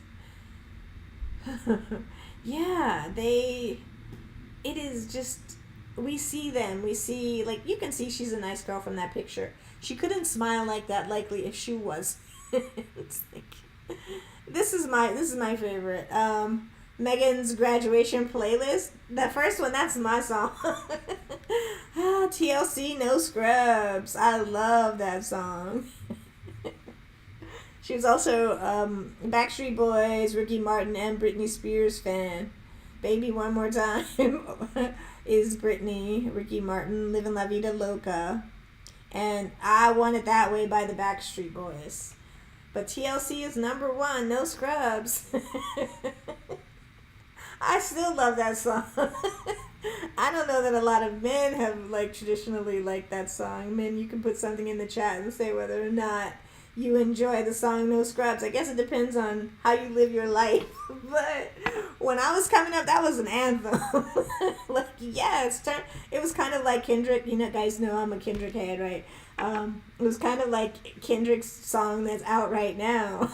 Just like, they're not like us. They're not like us. Talking about that he ruined that man's career, or rather, Drake coming for Kendrick ruined his career. He thought he could, but No Scrubs, yeah, is a kind of, I can see parallels in that, because the people who are doing the most, they can have it in that way too, right? So, so this is my favorite of Megan's. And there's even this whole lie about her being 5-10 years older than she is. I think she already looks like she's 25. How old is she, if she was really?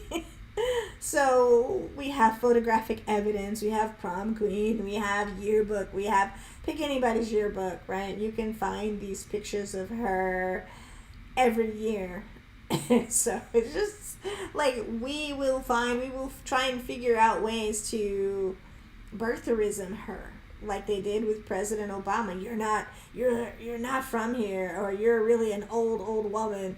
And if we're saying you're an old 5-10 years older than you are, then you are though you didn't give birth to those kids. Man, she's got evidence in lots of places that can prove, and also DNA. But I digress. So Again, Doria, growing up in Baldwin Hills, was surrounded by influential black professionals and creatives. Her nurturing environment instilled in her a sense of pride and ambition. I think that thing too, like, you can't tell Meghan where she belongs because she grew up in a family with pride and ambition, and we saw it in Auntie Lillie. We saw it in Mama, that's the nurse. And, Megan is being the nurse in that moment, or appearing like she's helping with her grandma, and her grandma's just loving it, probably getting babied too. And so we see Megan's mom, who was born around 29, who manages to be a nurse. You think that was challenging in the United States at that time, right? Thankfully, they moved to Ohio, which was above the Mason-Dixon line, and had some different policies than the South would have had at that time. And then to California. But the ambition, Auntie Lily's doing her thing, Mama's doing her things, Papa's doing his thing. We're all out here in these streets working hard and being professionals, defying expectations, to rise from the daughter of an enslaved person, or sharecropper, the granddaughter of an enslaved person, to get to where Doria has gotten, and her daughter. Like, no wonder, like, slow down, you're not allowed. No, we're not going to allow you to tell us that. So, yeah, so she is ambitious. Megan's ambitious. Megan's mother is ambitious. Megan's grandmother is ambitious. Do you think Megan's great-grandmother might have been ambitious too?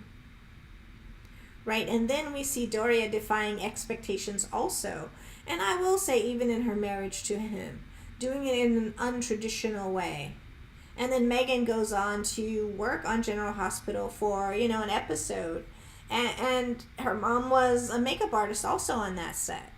And that's how she, met her biological father. There they are again. I like this picture. Doria looks a little bit like, she looks shy always. She looks shy. And yeah, Megan just loves her mama. So this is one of the ones that I like to go to also. Here we are. And this is the one that's so sweet. We've talked about this one too. Look at that baby. We can't see him much. We did see that picture, but look at the queen. She's like, give me that baby. How? And Doria's the proud mama. And Harry he looks about like Doria. He looks scared. I think Doria doesn't look afraid. Harry looks scared. Like, what am I going to do? I've got a whole person. We made a whole person, right? Like Stevie Wonder said, Aisha. We made a whole beautiful baby together. And wow, I wanted this and now I'm scared. And the fact that he looks anxious, to me, tells me that he wants to do a great job with his wife, his child. And that he's going to be a great papa. I think they call him Papa too. Remember when she had the little, I think it was kind of like a briefcase or a carrying case that said Archie's Papa, right? Archie's Papa. And Archie was little then, and now we're at Lilibet's birthday, and she's 3, and she doesn't have any significant memories of being in that place over there. Her life has been most likely very, very good by her grandma, just like Megan in that picture with the wheelchair, and the picture when Megan's a newborn. Megan had the same relationship that Doria is having with those kids. I'm sure when they get in trouble, grandma, or whatever they call her, Moo, mama. I don't know if they call her Gma or whatever they call her, that she is having a relationship that's a parallel relationship to the one that Megan had with her children. And as we all age, and start to we get closer to the end of life, at least for me, than I am at the beginning. We understand that as the longer we live, our bodies are going to break down, and we're going to go back in that state. Hopefully we've loved on enough people in the world that we're going to have a squad of our own of people who are going to be compassionate enough to help us when we need it. And also, not just help us when we need it, but to experience that in the whole cycle of life as a kind of joy, right? Because, joy comes in the morning, right? And so when we do that, when we are able to experience that, when I was a kid, I wanted to be like my grandma. I thought I would have 30, 40, 50 grandkids around me, all loving on me and being jealous. Nope, that's not the reality. And at the same time, it is such a beautiful thing to be loved that way. And we can see it in the way Doria is looking and Meghan's looking. We know, and the way I'm sure Lillie and Archie are looking at their grandmas too. Joy, oh, that's really sweet, Joy. That's really sweet. So, yeah, and look what they've been through, the fire they've been through. But the fact that we are here and we're doing this work and we're talking about these relationships and we're honoring, we're doing the things that ancestors did, we're doing the things that we were taught. Yes, her grandmother was on her knees, Sylvia says, praying for her coming generations. And that, yes, because when the children show the kind of love that they show to our grandmothers, that is what, for me, that is worth a lifetime of almost anything. When the nieces and nephews love on you and they show you the kind of love that they show, you know, for the people that they revere the most in the world. Or if they call in tattletale, I'm calling you because mommy this and mommy that. You're like, I got you, baby. I got you. I got you. We gonna handle this. You gonna be all right. Because I'm gonna talk to her. And so in all of these ways, that generational wealth, what Doria passes down to Meghan in her refusal to say, you know, I'm going to frame your life in such a way that I'm going to center trauma. And Doria refused to center trauma for Meghan. Doria refused to have the prologue for Meghan's life be the story of how other people are going to try and hurt you.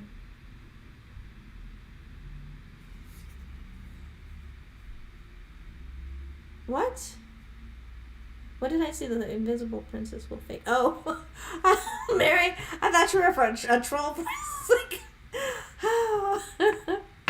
Oh, yeah. Remember that Franken photo that was put out of all the grandkids that were photoshopped into, you know, there were some of them were there, but the other kids were literally photoshopped into that picture. I was like, hold on. Oh, absolutely. Because those kids are, you know, they're loved on. They love their abuela. They love their grandma. And that's wealth to me. Again, generational wealth is that ability. And then what Meghan's mother did, what Mama Doria did when she did not center the Meghan's life in a way that was going to frame trauma and other people's narratives about her to her. But rather she let her live her own life and experience what she experienced. And mostly it was good, you know, until she got with the prince. It was mostly really good. And so that allowed her to write her own script, to believe that not only would the neighborhood not hold me, the country's not going to hold me, the world is not going to hold me. I'm going to do this thing, and I'm going to love and be loved, and mama's going to be right by me. Even when I'm on my worst days, I know that my mother is right there because that she is my generational wealth. And yes, though I've been able to create, you know, a kind of financial security, yes, though I've been able to help my mom, you know, pay for her social work degree, even though she had a BA, to go back and do the thing that she really wanted to do. I was able, because of the generational wealth that my mother gave me in her love, in her centering of me, in her not making my story be one of trauma, in her not making my story be one around everything that was going to happen to me, which will give me anxiety. Because I'm going to walk around in the world and be afraid, and I'm going to be traumatized. I'm going to feel that vicarious trauma just in your telling of the story. And so instead of doing that, she decided to do something else. Can I get a I am Doria Ragland today in the chat? Can I get a I am Doria Ragland in the chat, please? Doria Ragland, the mother of our Duchess, the mother of our princess Duchess. We can use all our queen princess Duchess was out here doing yeoman's work. She was out here loving on her child and taking care of her in a revolutionary way. And she's still with her. I didn't see I am Doria Ragland in the chat. Do I need to put it there myself? I might have to. Can I get I am Doria Ragland in the chat? Because I'm just feeling like a little bit like, I want her name to be out there.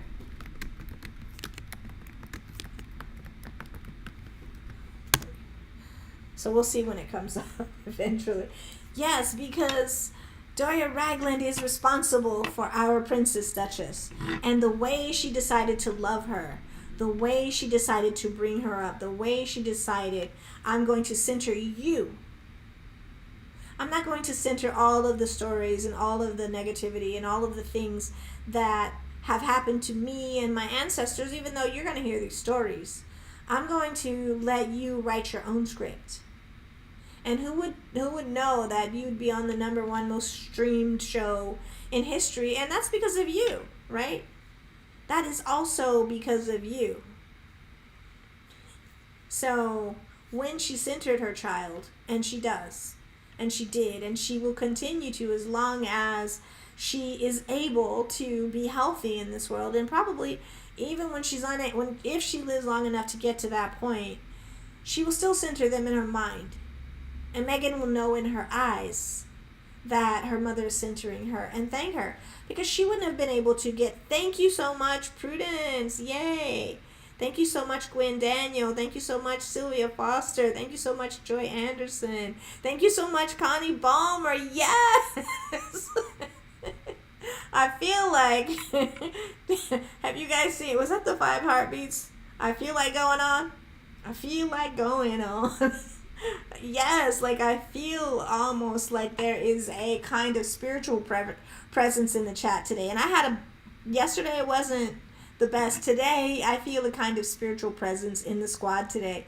And maybe partially, probably it's because of talking about motherhood and Doria Ragland and her influence on the Duchess. Because if Doria had been some kind of person that they try and make her, Meghan would never have been excellent. You don't come from the sewers easily and become, aspire and get to the level that she's gotten to without confidence, without love, without being centered. And because she was the only, full child of her parents, right? Thank you so much, Connie. Because she was loved on by her, we see it, her mama, and her papa. She was loved on by her Aunt Lillie and her Uncle Will, right, in Black Los Angeles. Because in Los Angeles, if your family happens to move to Los Angeles from another space, you make your family. If you have an auntie there, you're lucky. If you have an uncle there, you're lucky. And at the same time, your community, your neighbors, your village becomes your family. Because so many people in Los Angeles are nomads. So my family would encourage people, come on out to LA, come on out. Because they wanted to be close to their family. And at the same time, when we would visit, they would have a house full of people from everywhere else who were also their family. Thank you so much, Helen. I really appreciate it. Thank you so much.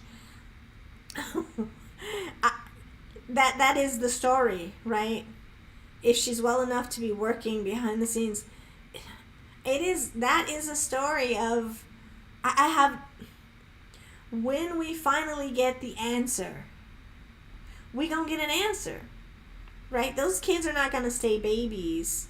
Those kids are not gonna stay even tweens, and I don't think George is quite a teenager, but he's almost there. If he's not, he will be soon.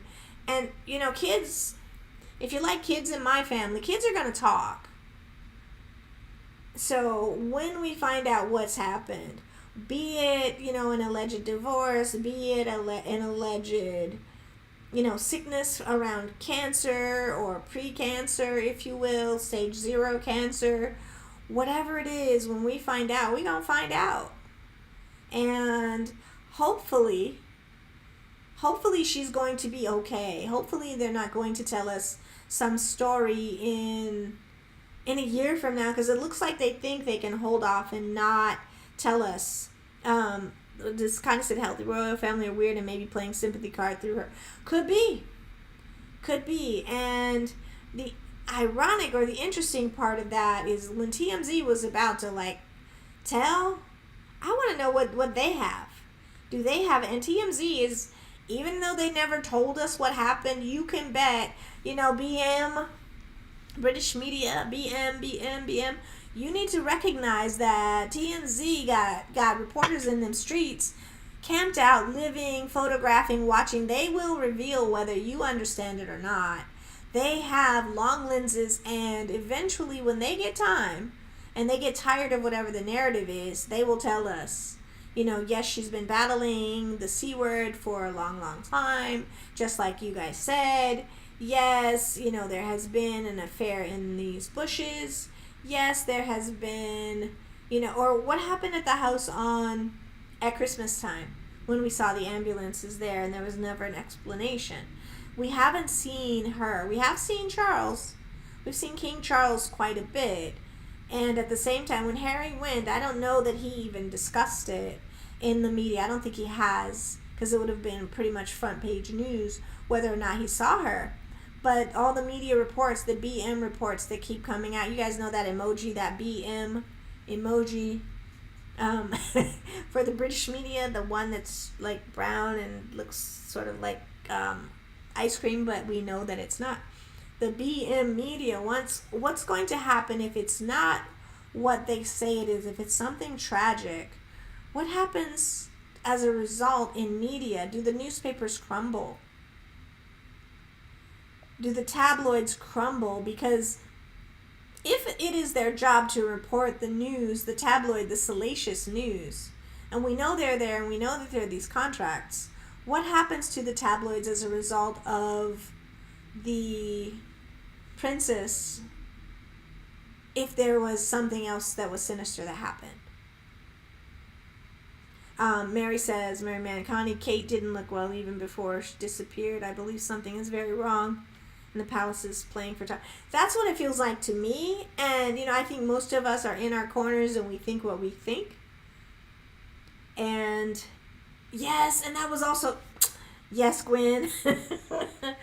That would put you would spiral likely and need to see someone if that had actually been a part of your life. And they said that they were not telling to protect the people who were engaged in that activity.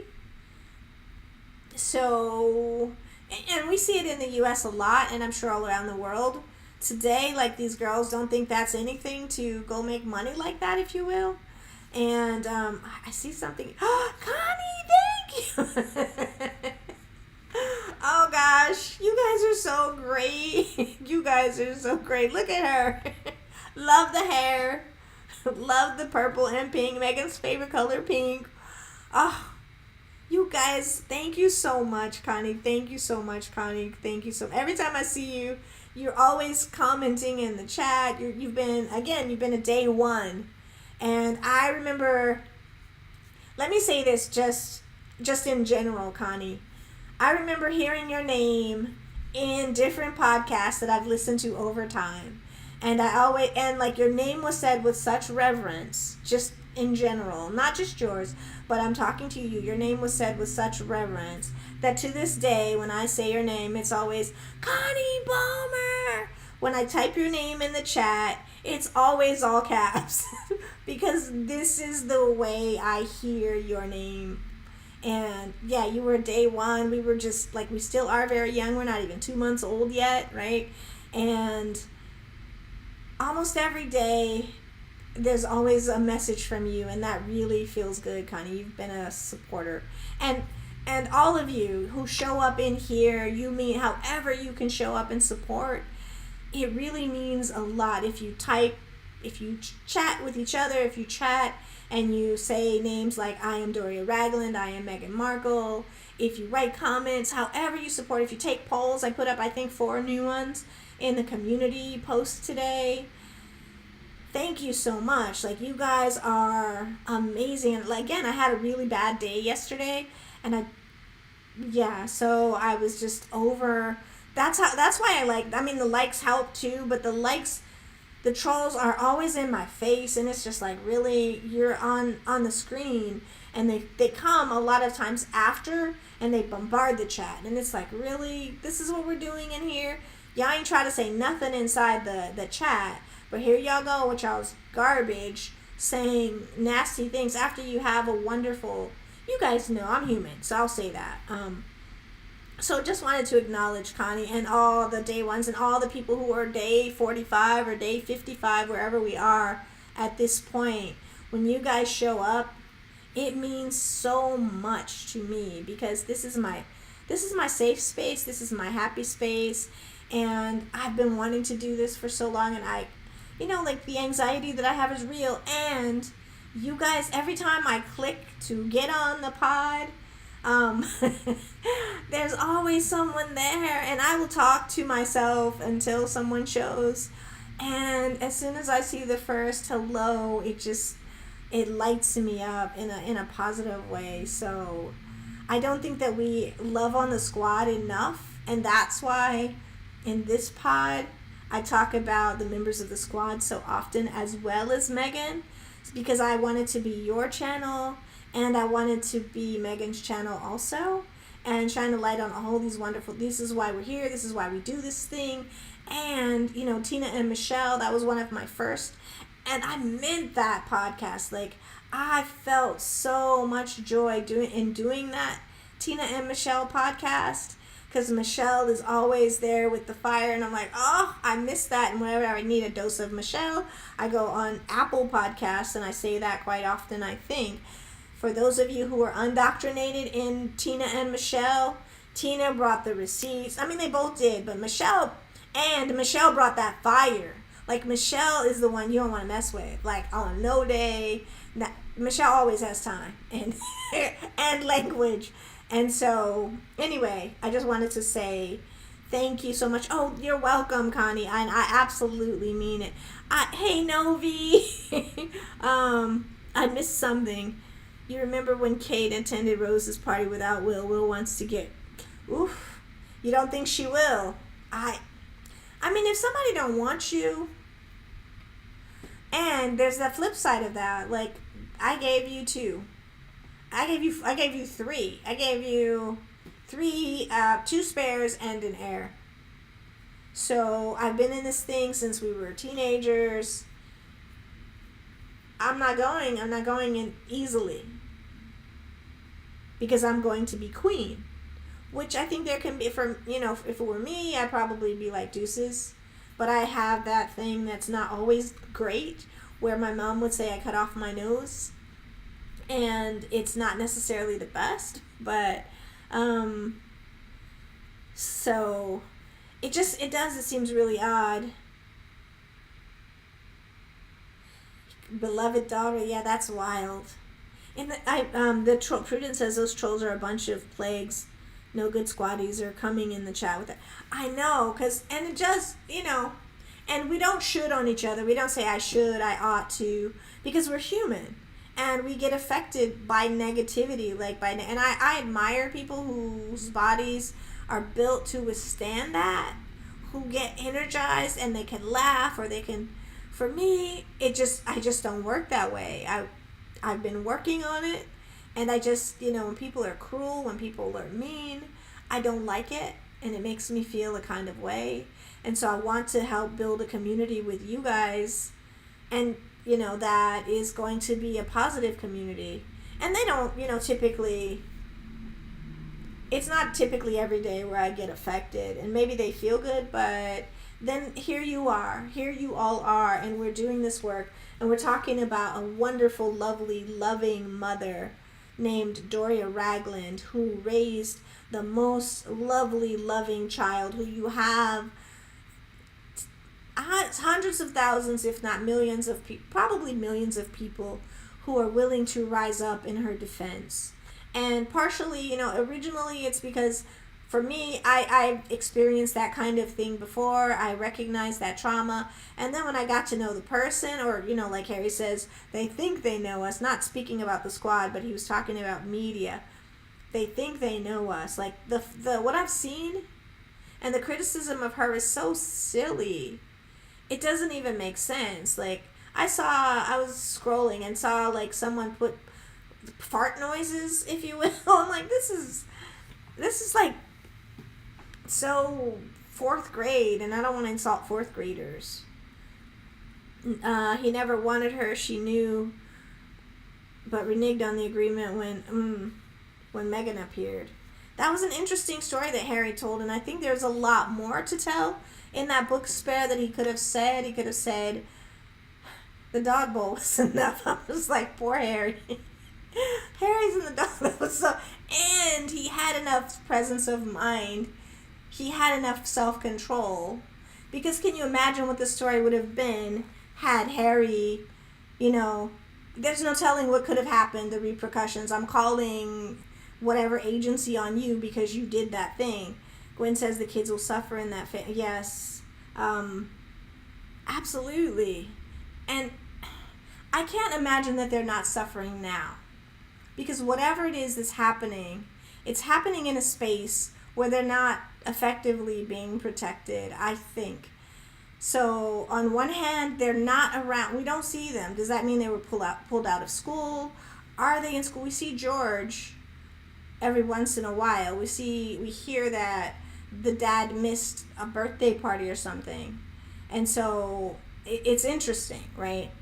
And she started accosting. Wait, nobody else wanted. I've heard that he was seen as undesirable, which it's sad, and I think if his mom had been around to raise him, she would have been able to mitigate some of that and teach him some of the things that we saw Doria teach Meghan. Because if you're taking care of your grandmother, if you're helping with whatever it is that she needs, like, no, boy, you're going to the store. She said she needs some Effordent. She said she needs some whatever it is. And we're not sending anybody in any service. Get on your bike, ride to the corner store, pick up a pack of Effordent, bring it back. She said she also wants, a Coca-Cola. Get that too. When we teach our children, even when they're privileged, that this goes beyond privilege. This is your inheritance. Your inheritance is learning to love on your grandmother in a way that's human. Your inheritance is not your father squeezing your knee, but you're going to get hugs from your mama every day. This is your inheritance. Your inheritance is learning the lessons of the family, not only as some, family out of a textbook, but what are the things that are not written, that are not in these stories? Like, how did we survive? How did we thrive? Were we built on love? If we were not, I'm going to make sure you guys are. Guys, please remember to subscribe if you haven't. If you've heard any part of the pod today and that you've enjoyed it or got something from it, that would really help. When does she think it was worth it? I don't know. You don't need his book. All the evidence is there. How he always looked at Kate before the wedding, and that's so sad. And sometimes in our relationships with our mothers, those are often at the roots of a lot of trauma. So for example, and I'm not in my therapy bag, if you will, but for kiddos and people who suffer from anorexia and eating disorders, a lot of those eating disorders stem from the relationship. Not all, so please don't take it this way, but often those relationships stem from some kind of trauma with the grandmother in the primary family. So there's a rupture in the relationship. And so how do you get control when your mother's in control of everything sometimes?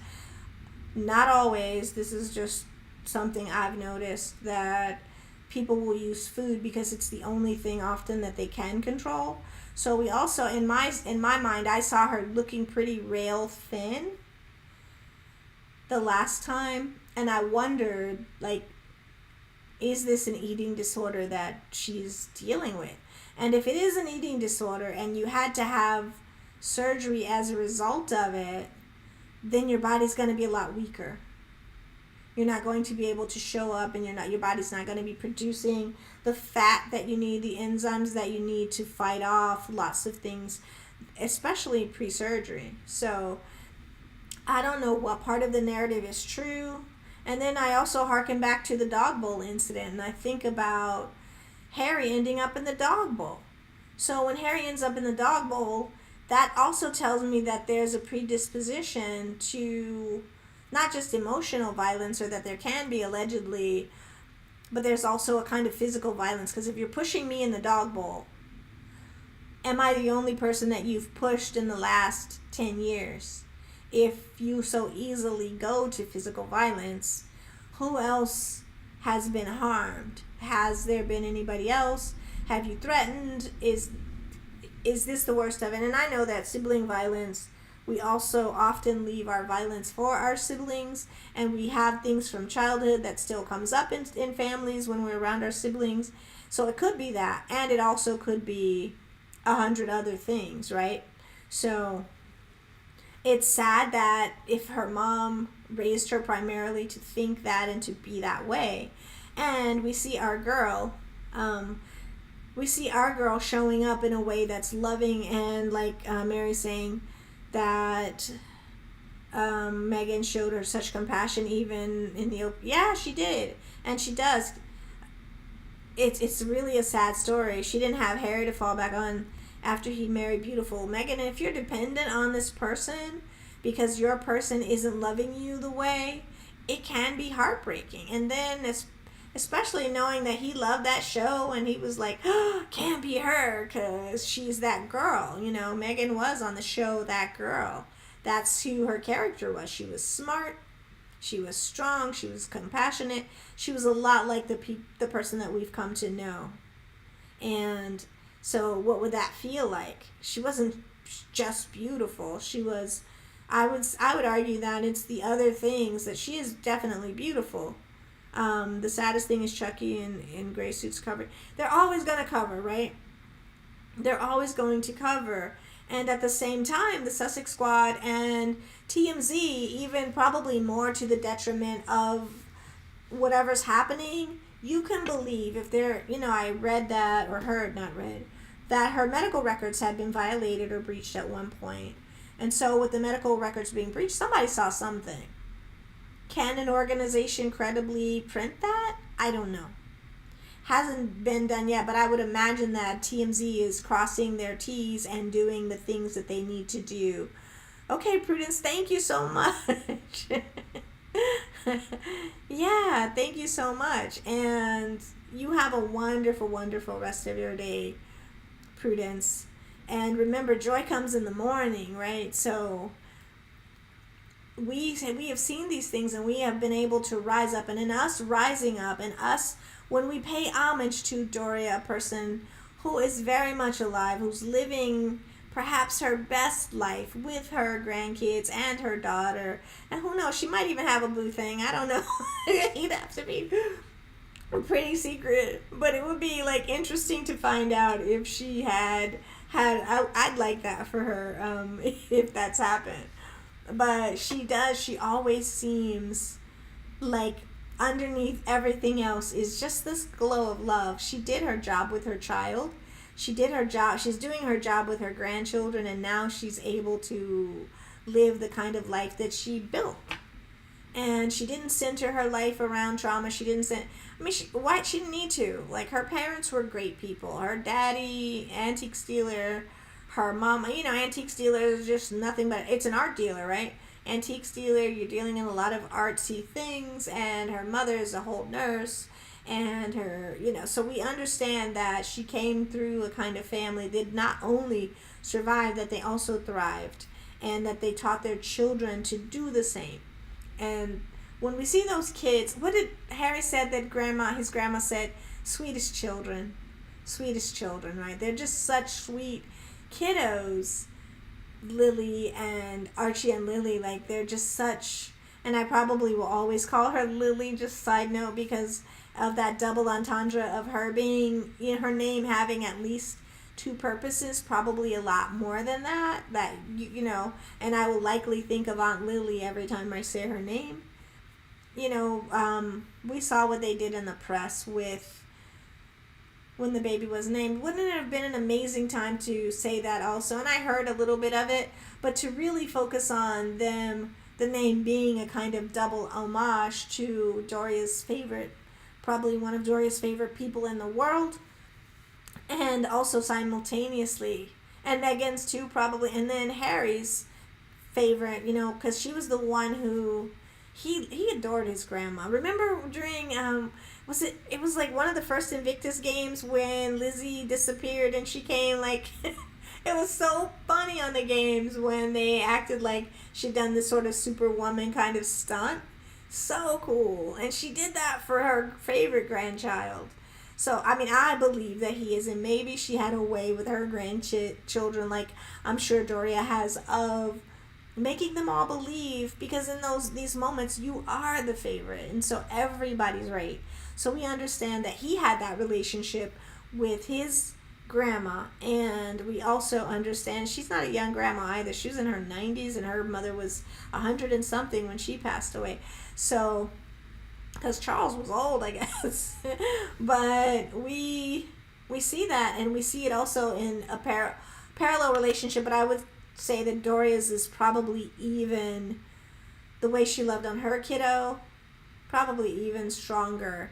Definitely, she hugged, she kissed, she bandaged, she did all of these things. She was present. Don't forget the Commonwealth service. So, yeah. So these, what is Mary saying? The Rangers, aka Meghan haters, gassed up, mumbling. Oh yeah, and now imagine. And again, like with respect to her, I hope that everything is okay with her. I don't feel like it is. Thank you so much for the hearts. Wow. Yeah, I really, really am hopeful that she's doing okay. And it's hard to have faith though, because when we get Franken photos, when we get the things that we've gotten, then, yeah, and then even him, he did, am I correct? Is this memory planted right in my head that, did he show up at the hospital once? For a few minutes, supposedly, when she was there? Mary says absolutely she's on her own because, yeah. And thank you so much for the hearts. It is a lot. It is so much. Thank you for saying that, Satonia. Thank you, because this show was birthed out of the trauma from yesterday. I'm just like, I am feeling a bit disheartened, right? I was feeling a bit disheartened with all the garbage that was happening around those, people. And it's just like, I don't always want to be in my trauma brain and fighting these people. It's so sad that they choose to put hate in the world. It's so sad that the way that they are built is to create a bunch of meanness and so that stuff, but it's infecting them. And so what remains for people's lives when that's all they engage in, when they spend their lives trying to bring harm and make people bring us down? When you're bringing me down, you're also bringing yourself down. But you know what? I have the squad to lift me, right? I have the squad to lift me. So that joy again, like that theme, joy comes in the morning.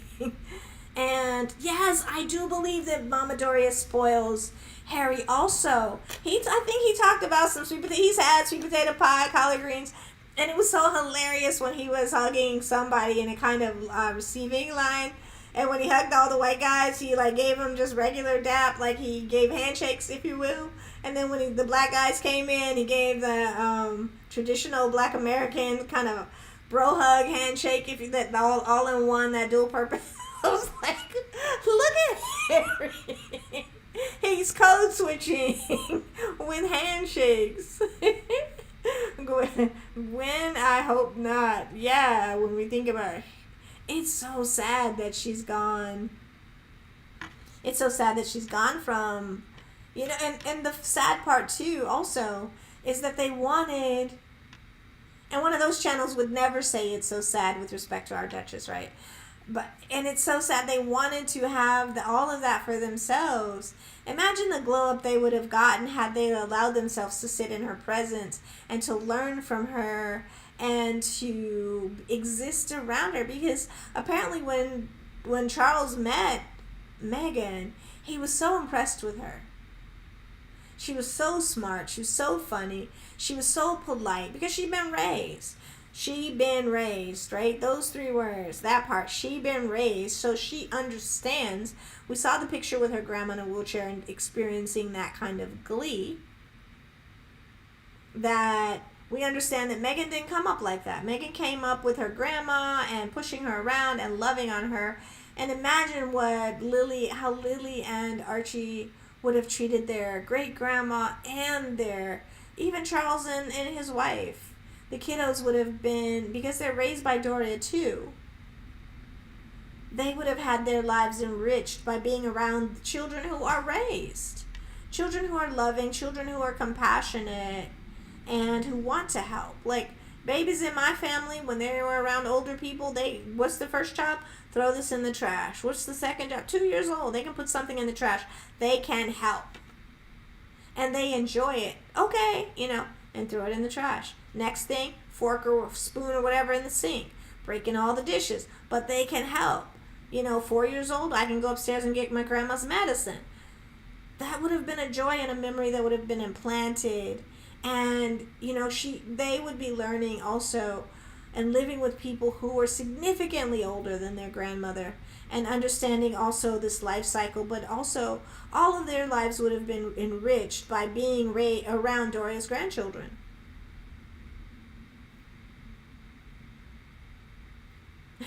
So you think she's literally fallen apart? Yeah, because when your support system, your cheerleader leaves, but you got to be nice to people's partners. Your relationship has to shift when they get somebody that they love.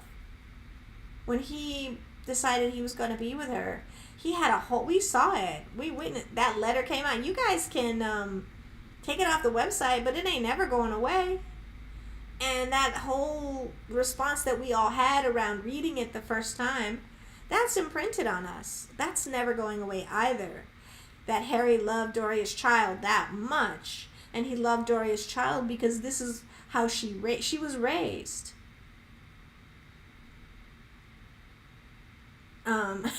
You're outraged that in 2024 this woman could just... That's my point. That is my point. Like, yes, I don't understand it. Like, can Doria do a report for us, please? Although she doesn't have any power over there. I don't understand how there has not been, information released to the public around a social services agency that she's okay. Because members of the squad have said that he has a kind of immunity if anything goes poorly. Yes, Mama Doria, of course, spoils Harry, and Meghan doesn't mind sharing. Yeah, she been raised, right? Meghan has been raised and loved on and taught how to love, and that the heart is big enough to love multiple people. And I just looking at Lizzie, I'm going to call her Lizzie in that photo. She just looks like she wants to just eat that baby all up. She just looks like, Doria looks like she's being protective. Harry looks very shy and afraid. He looks anxious, but Lizzie looks like, give me that baby. Right? My mother, before her passing, she used to spoil my husband rotten. Isn't that wonderful when, especially if they don't have that in their history, or if they do have it in their history and it's no longer, like, the person who loved on them is no longer there, what she is doing for him as a man is allowing for him to stand up and have courage and to express a kind of love, because to be vulnerable is also a revolutionary act. To love somebody like that is a revolutionary act. It's frightening that a very public female can just disappear without some public outcry.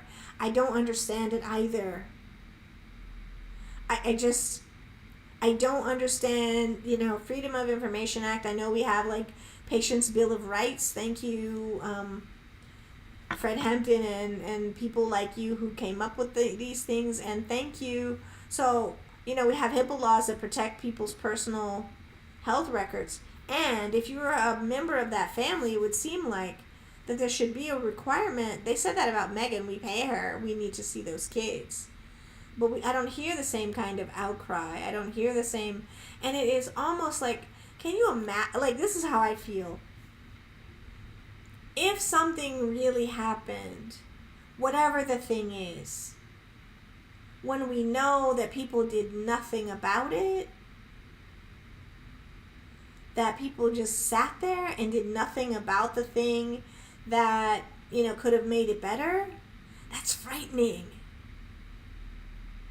That's frightening that they know and they get to just say, okay, guys, C word. Okay, guys, you're being mean. And the whole world just sort of says, okay, we're not going to say anything. And we understand that if the shoe were on the other foot, that would not have happened for our Duchess. If Harry, for example, disappeared and no one had seen him, or if she was not around, there would be all these tabloid stories about who she's with. I think that this is what would happen for our Duchess. If, and I don't even want to speak anything about, I don't even want to think about her in that way. I do, though, also believe that if something happened to Meghan, that the press would be all over it. Because the press is all over a sneeze. Oh, she's gonna, that sneeze could have hurt the whole, she caused COVID, if you will, right? Anything she does or doesn't do, she wears a green dress, if she wears a yellow dress, you swear that she broke some kind of Geneva Convention. And it's like she's just living her best life. And if Doria, back to that, if Doria had taught her and centered her life in trauma, would she not just be living her life for the approval of other people? Would she, if she had centered other people's thoughts and feelings around the way she moves in the world, would not that be her first concern? And not being excellent. People wanted to prove that she was okay. Yeah, I mean, I really want to know. And I've not followed her story. I watched the wedding. I watched the dress. I watched all of those things all of those years ago and was really excited for Diana's child, that he was getting married and that all of these things were happening for him. And I was genuinely happy for him. Saw the kiss, all of that. And at the same time, if Gone Girl allegedly is more than just that, that's a pretty scary thing that someone can be that high profile. I think that really goes to the nature of the squad. That we understand that people think they're harming Meghan in a way to protect the other people. We don't feel that way. We don't necessarily lash out the squad at that side because we are responding to Meghan's treatment. And we are also worried, a lot of us, around where she is. Are her children okay? Are they getting the mental health they need if their mama is sick? And or worse, how are they don't have a grandmama. I don't know on his side, and it seems like that his side takes care of the children. And so I haven't really even seen her reports of her mom going around much. I remember when this stuff was breaking out that Pippa allegedly was on vacation. And who knows, she might have needed it. She might have been in contact with her sister or not, or heard something that we don't know, and felt like she needed to take a break from all of it. It is, I would completely understand that. So it just, let's see, I saw something. People just wanted credible side of Kate, not about exposing any. Absolutely.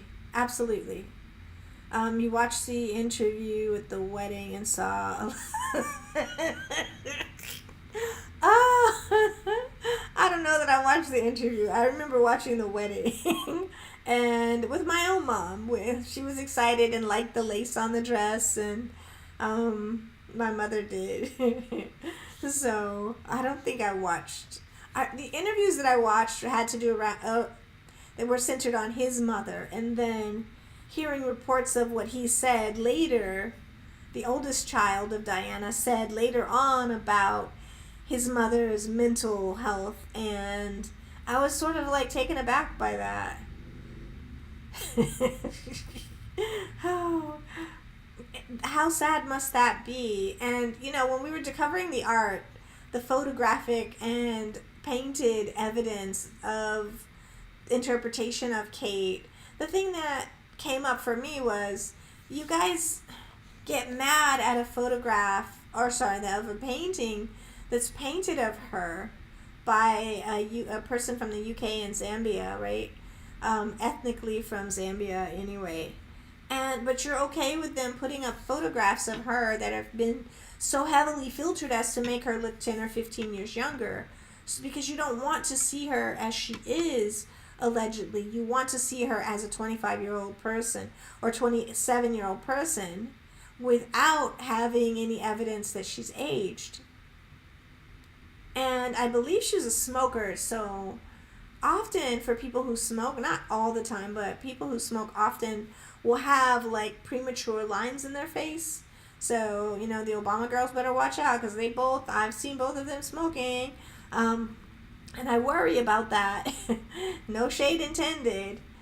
And I know he was also a smoker. So I remember when his skin looked different. He never looked older though, until he was in that job. And now he looks younger, President Obama, than he did then. But so, if you're often, when you have, let's say you're going through chemo, your skin isn't going to be healthy because those toxins that are in chemo they're wreaking havoc on your skin too. And wouldn't it be, if this is what's happening, in my mind, it would be good to show the population of the UK and the world how someone survives this thing. How, like, for people who are surviving, to know that somebody's going through the same thing and they're not ashamed and they're not, and they're out here doing this, if this is what's happening, would it not be good for the country and for the world to show some high-profile person whom a lot of people admire looking a bit more vulnerable? And if it's something else, because to me, I remember the report, and I think it was January that came out, and they said, no, it's not cancer, it's not the C word. And then after the TMZ, when TMZ's like, yeah, we're doing an expose, then what comes out is, oh, they both are very sick. And it's like, that's interesting that both of them end up. And he's still working, though. I don't know that William is working so much. William's always treated her with disdain.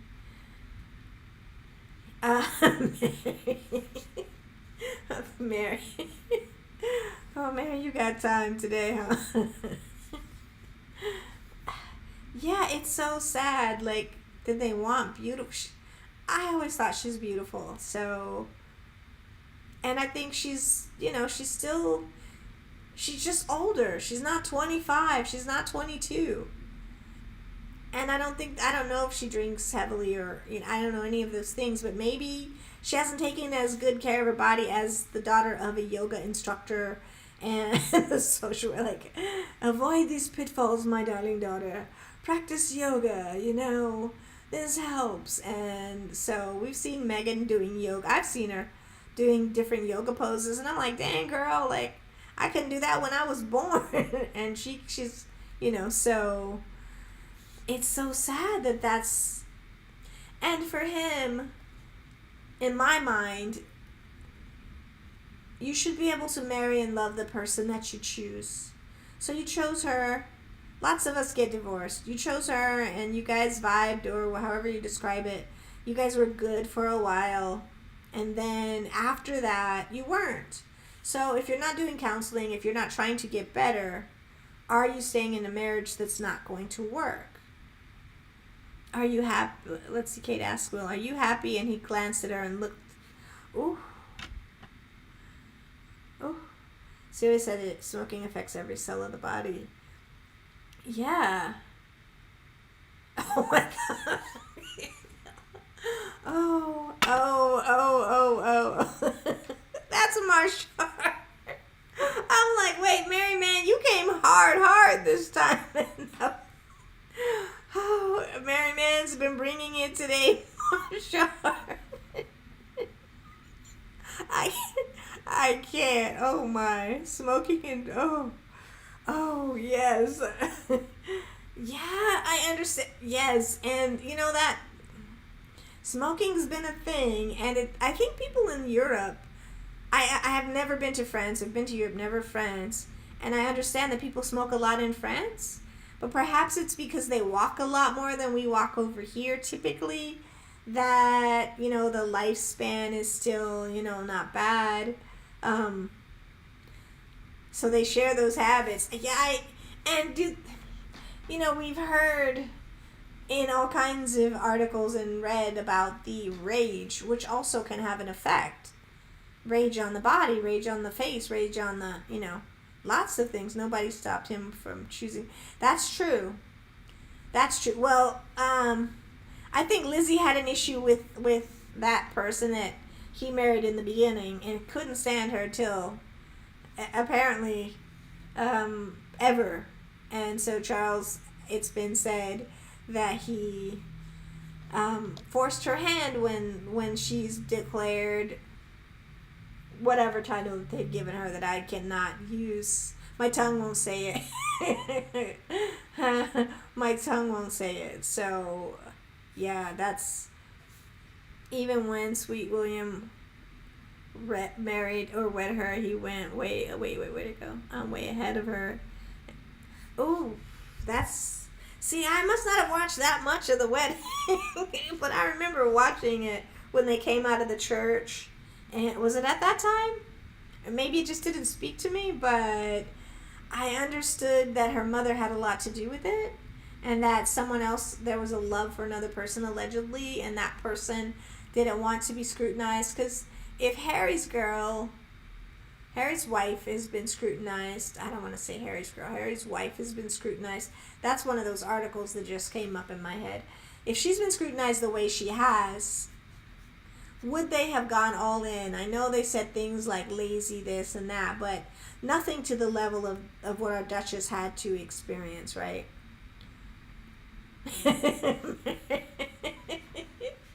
Oh gosh, Mary, I was like, you were bringing it though today. Like what? Oh, it's been good in here though today. I think we've had church. We've had so many different things in this space today, and yeah, just I think with Queen Doria, the fact, talking again about the skin thing around Meghan, raising her child in an intentional way where her child is not centering others' opinions of her is, and what have I been saying, a revolutionary act. So when she's raising her in a loving, compassionate, kind way and in a way where she centers her child and her child's family and love versus, be careful, don't put your hands in your pocket. Like I said, I've done that. I do that to this day with that bad kid who will be in the chat. And, just don't get, because I don't want to have time, and yes. And it also takes away a kind of freedom from them, that they always have to be on. And I think for boys it can be particularly tough. Not that girls are not. Also, they are. It's tough. So it's tough for a lot of kids. But Doria centering her child in love and saying, we're not doing that. And I've seen her talk about having some regret. I would just say, no, I don't. Forget the regret. You did a wonderful job with her, and she would not be who she is if she has rage on the face. Will she say that? Ooh. I'm gonna. Ooh. Yeah, yeah. And we wouldn't want Meghan to look like that, right? So being raised in a gentle, loving way, in a place where, your mom has taught you that it is, I'm going to raise you and make you feel like it's safe, even though that I know that one day you're going to be heartbroken, and not in the way around Santa Claus or whatever holidays that people support. You're going to be heartbroken by this world. And for now, from zero until as long as I can, I'm going to protect you. And when you see, you're going to hear about the racism. You're going to hear about the racism. You're going to be affected by it when you read about it, when you cover the civil rights, when you cover all these things. And it's not going to be front of mind all the time with you, all the time. You're not going to be on about that. And you will be raised around your Aunt Lillie. You will name your child Lillie as a kind of homage. You will be raised around your grandma and your grandpa, and you will understand that up from the children of enslaved people and sharecroppers, you have an antique dealer as a grandfather, a nurse as a grandmother on one side. You have an Aunt Lillie who was doing all of these crazy, wonderful things in real estate. And you're sitting around with people who are having conversations with the President of the United States on different levels. I know he knew Hank Aaron. I know he knew Jackie Robinson. No question. There's no question that she grew up around all these giants. And so there would be no question, and they would be teaching her, even as if she sits in corners, waiting for her grandma to ask for whatever it is that she needs her to put this plate in the sink, if you will. Or my grandmother would be good, like, bring me a glass of water during my favorite TV show when there were commercials. Like, what? Can you just give me? No. Like, what? Can you wait 2 minutes? It's going to be... No. Like, dang. And so trying to run these lessons, like, no, my thirst takes precedence over your favorite TV show. And at the same time, I'm going to sit here and watch it while you go get that water. And I'm going to be okay with that. And so there is a kind of that thing that happens when you become on the other side of that. And the kids are like, having to do what you say, and it can be beautiful. And so Meghan, the Duchess, the Princess, the Duchess, the Queen, was raised having these conversations around people that she loved. She was raised in a family that loved love. She was raised by a person who said, I'm going to center you. You're going to be at the center. We are going to be at the center, and it's not going to be about fear. And so that's what I see in our princess. That's what I see in our Duchess whenever I see her. And it makes my heart glad. And that's what I get in the squad. Like, and understanding that she literally came through her mother, Doria, right? And when I used to write when I was in college quite a bit. And I remember discovering that when our mothers are born, they're born with all the eggs they're ever going to have for their children, right? We're born with all of our eggs when we're born. And so to me, my grandmother was the first womb I was ever in. Because if at the time my mother had all those eggs, the first womb that I ever inhabited was my grandmother's womb. So I'm birthed twice, is what I like to say. And that I understand, like, how come I have such a deep connection to my grandmother, and I can see, and I know without even seeing images, I can see in Doria's look and the Queen's look at that baby, that child is being loved and honored in the same exact way, right? Yes. And again, guys, like yesterday, I had a really sort of bad morning when I was trying to do this, and just looking at not just the technology, but the trolling was kind of like, okay, this is a lot. I just read something, I'm like, all right, so let me just do this thing. And so this is the kind of podcast that I wanted to have yesterday. This is the podcast that I got to have today. And it is dedicated to all of you, people who are sick, people who are dealing with challenges around their pages, people who are dealing with challenges in the family, and people who are just here to love. And this is what I want to do more of. I want to have these kinds of episodes where we can come together, because when we're in the same room, I feel good. I feel amazing when we're in the same room, because can I get an I am Doria Ragland? Do I need to put that back in the chat again? I'm gonna put it, hold on, I'm gonna put it in the chat. I am Doria Ragland, because without Doria Ragland, and maybe I can get a second on that. Without Doria Ragland, our girl wouldn't be who she is without her saying, babe, I love you enough. I love you past love, if you will. Sylvia says, I loved how Harry allowed Meghan to take center stage in Nigeria. She was able to truly feel the love. He stood back and smiled.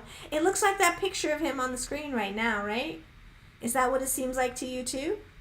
That Harry was able to stand back, see what Stevie Wonder talked about. This is what love made, when he wrote his song in Aisha, that you see him doing the same thing right there. I get to be proud of my wife because of what she did.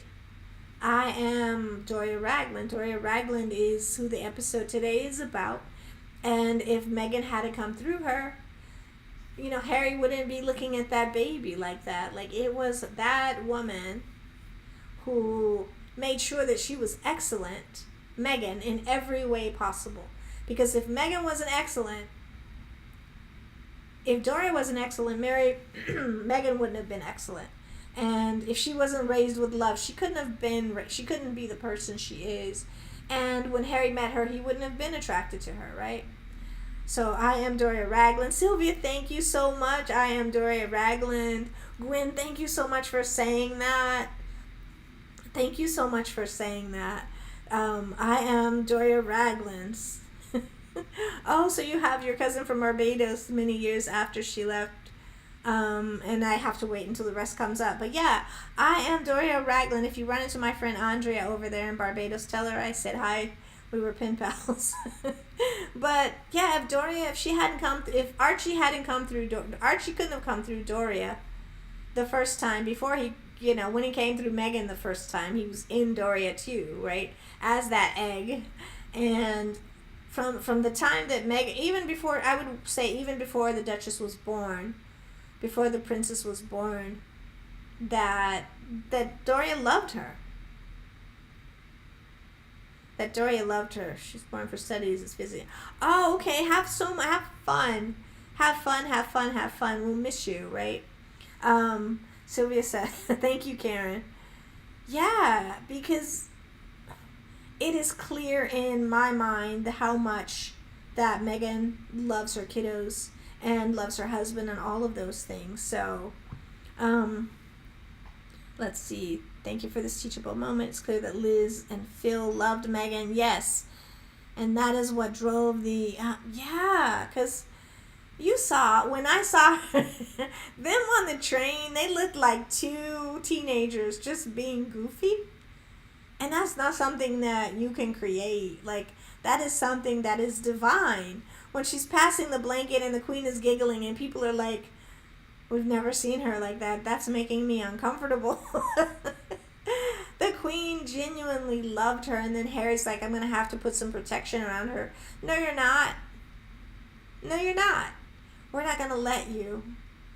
And if the husband was still there, if Harry's grandpa was still alive, that wouldn't have happened. I believe the queen would probably still be here if her husband had lived. I think after he passed, she was done, and then the protection seemed to go away, right? Thank you, Marshar. I am Doria Ragland. I am Marshar. I am a force to deal with. And so, it's for my kids. Okay. To be forewarned is to be forearmed. Oh. Lottie says, I love this. Yes, I'm Doria Ragland. Marsha, absolutely. We have to speak up. We do, and it is our work. And guys, like I said, that Wikipedia page that belongs to Doria, I would love to do some research and interview people and put together something that's real and true and something she could be proud of, because her Wikipedia page, look it up, it's full of trolling. The Mail said this about her, the Sun says this, and you're just like, these are not sources, these are not primary sources. How did they get to say in an article and this become part of her history? That's not right. That's not right. We can also say, we can do research and we can look up interviews and we can attach things to her page so that they're not the predominant voice. It's just not right. That the organizations that her daughter literally had to sue are getting to speak about her mother. Right? I'm glad that Harry and Meghan had the love from Harry's grandma and grandpa, Sylvia says.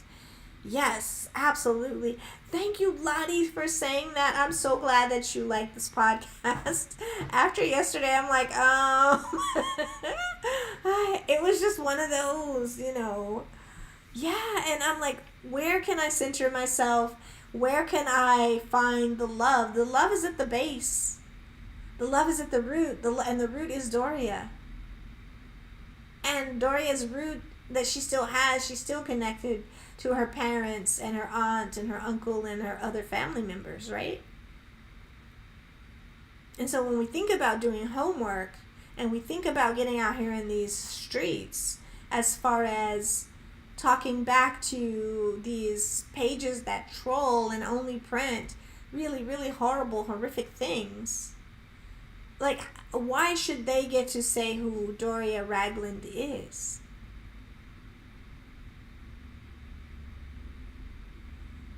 She's not from there.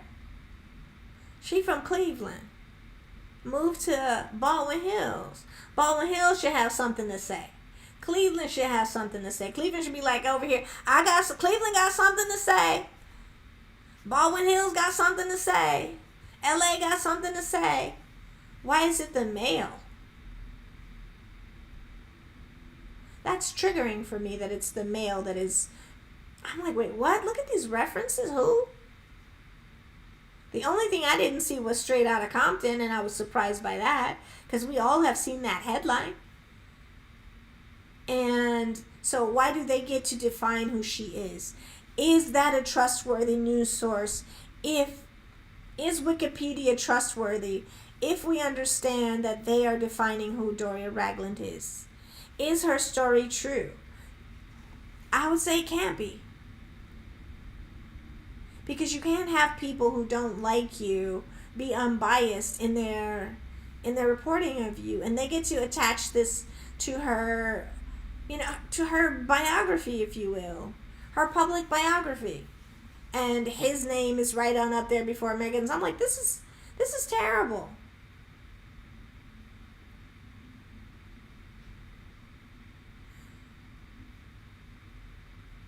So I think, Baldwin Hills got something to say. I think the Bay got something to say. Cleveland should have something to say. And the male should just sit down, allegedly. Sit down, be quiet, and let the squad handle this. Because we're going to report on her fairly. Some of the things that I've heard reported about her life, I'm like, this is stupid. But what did they say about Michelle? What have they said about Barack? What do they say about any of us, right? So if you're going to make somebody's life a tabloid, what sells? Salacious things and lies. We understand that Meghan wouldn't be who she was if she hadn't come through Doria. And that coming through Doria wasn't just her spitting her out. She formed her in her own image, and also allowed her to form herself.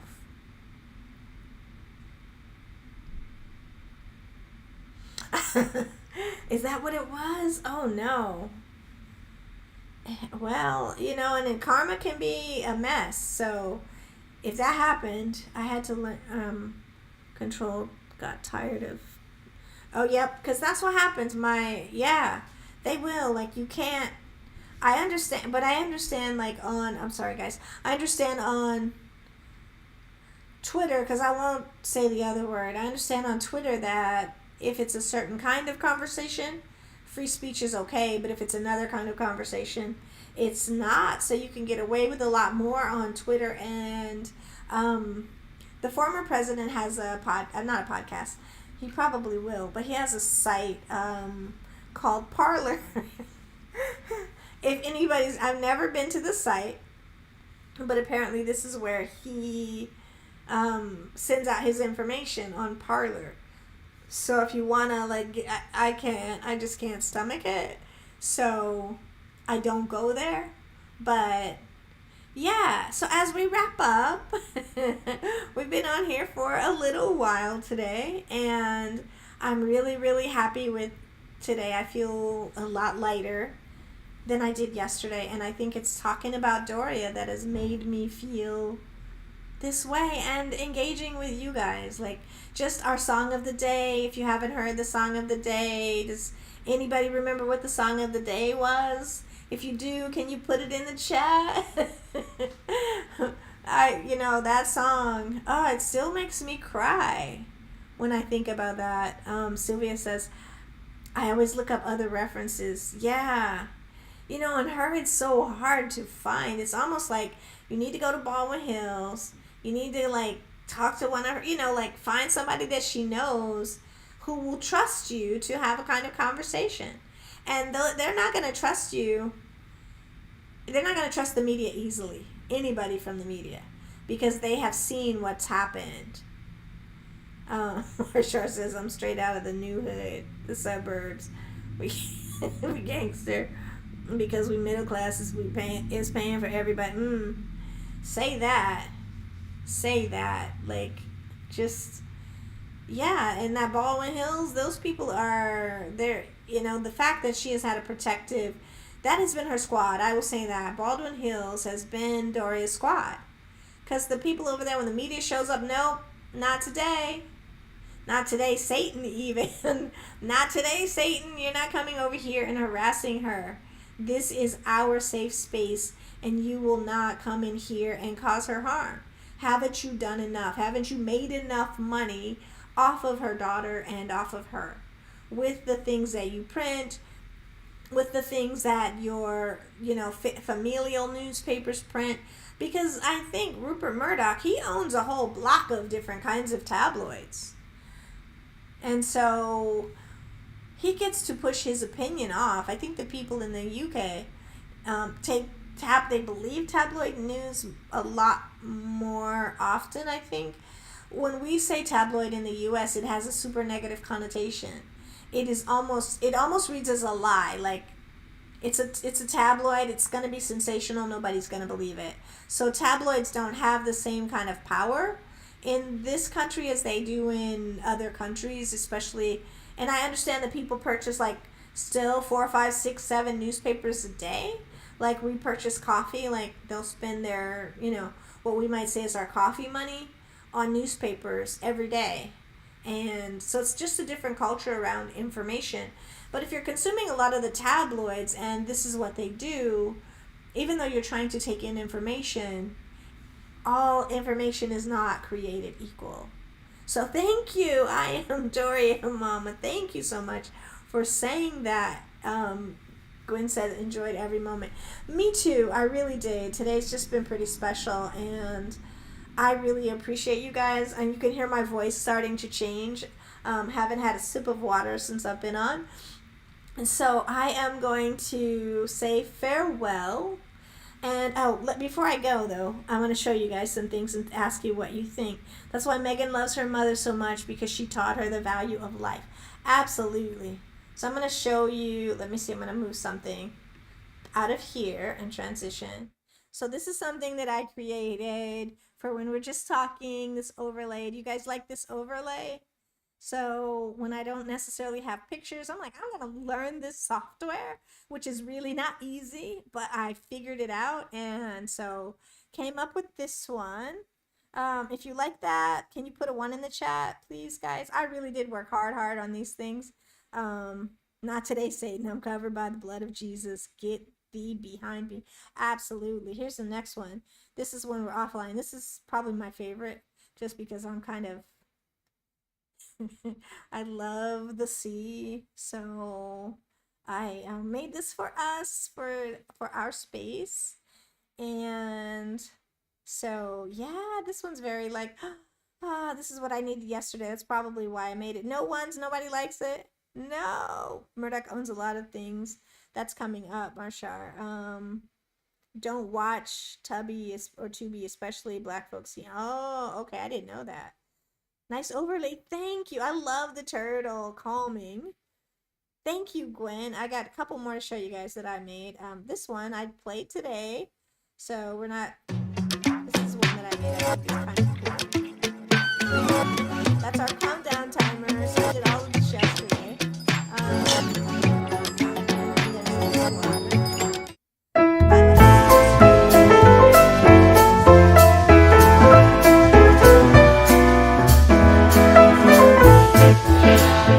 Thank you, Marshar, for putting a 1 in the chat. So this is the one that will likely, between this and the turtle, you'll probably see these the most.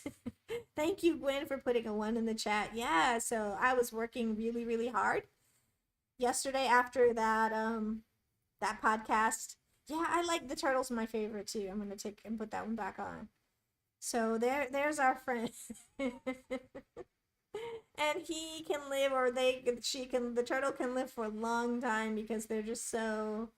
I remember being in Hawaii once, and being in the ocean in this special area of Hawaii that they're supposed to have these turtles, and didn't see one. When we were on this ship because we were trying to see them, and we were snorkeling, and it was so peaceful and so calm. And only one person on the trip said that they saw one, and it got away really quickly. So good for the turtle. But yeah, I thought like when we need to feel like maybe you guys can just say turtle, put the turtle on. So yeah, we're all heading out. I'm glad that you guys like these. Thank you so much. Thank you, as always, members of the squad. That turtle make me go to sleep. Marshall, you are. Oh, I love the turtle. Don't put your finger in her face, though. So anyway, guys, it has been a wonderful, wonderful day, and I hope you have a wonderful rest of your day. And hey, guys, hit the like button if you haven't please hit the like button. That'd be like, thank you, Sylvia. um, yeah, Connie, you need to get you some sleep. Thank you for everything that you do. Really, really appreciate it. So, does everybody else say Connie Bomber when they hear her name or they see her show up? That's just like what? All right, so again, I am going to head out. I appreciate you all. Please like. If you haven't subscribed, that also helps the channel. So like, share, subscribe, do all of those things. And most importantly, take care of yourselves. Have a wonderful day. And if this gets to be too much, then step away from it. Do something else. And when you're ready to come back and do some more work, we will be here, right? So appreciate you guys. I'm going to go ahead and end. I'm going to shut off, and then I'll probably take a minute or two to completely shut down. But I had a wonderful day, and thank you for sharing the day and spending the day with Doria and with me. Okay, thank you, Sylvia. Like to count down with the numbers. Good. Thank you, Marshall. I appreciate you. Yeah, it took me a few hours, so now we have them, and they're not going anywhere, hopefully. Alrighty, so I'm gonna hit exit, and I'm going to say bye. Ciao, guys. Don't forget to like, thumbs up, subscribe, all that. Peace, laddie. Off the coast of Montecito. Okay. Yeah, so maybe the Archie and the kiddos get to see the turtle. Bye, everybody. Ciao.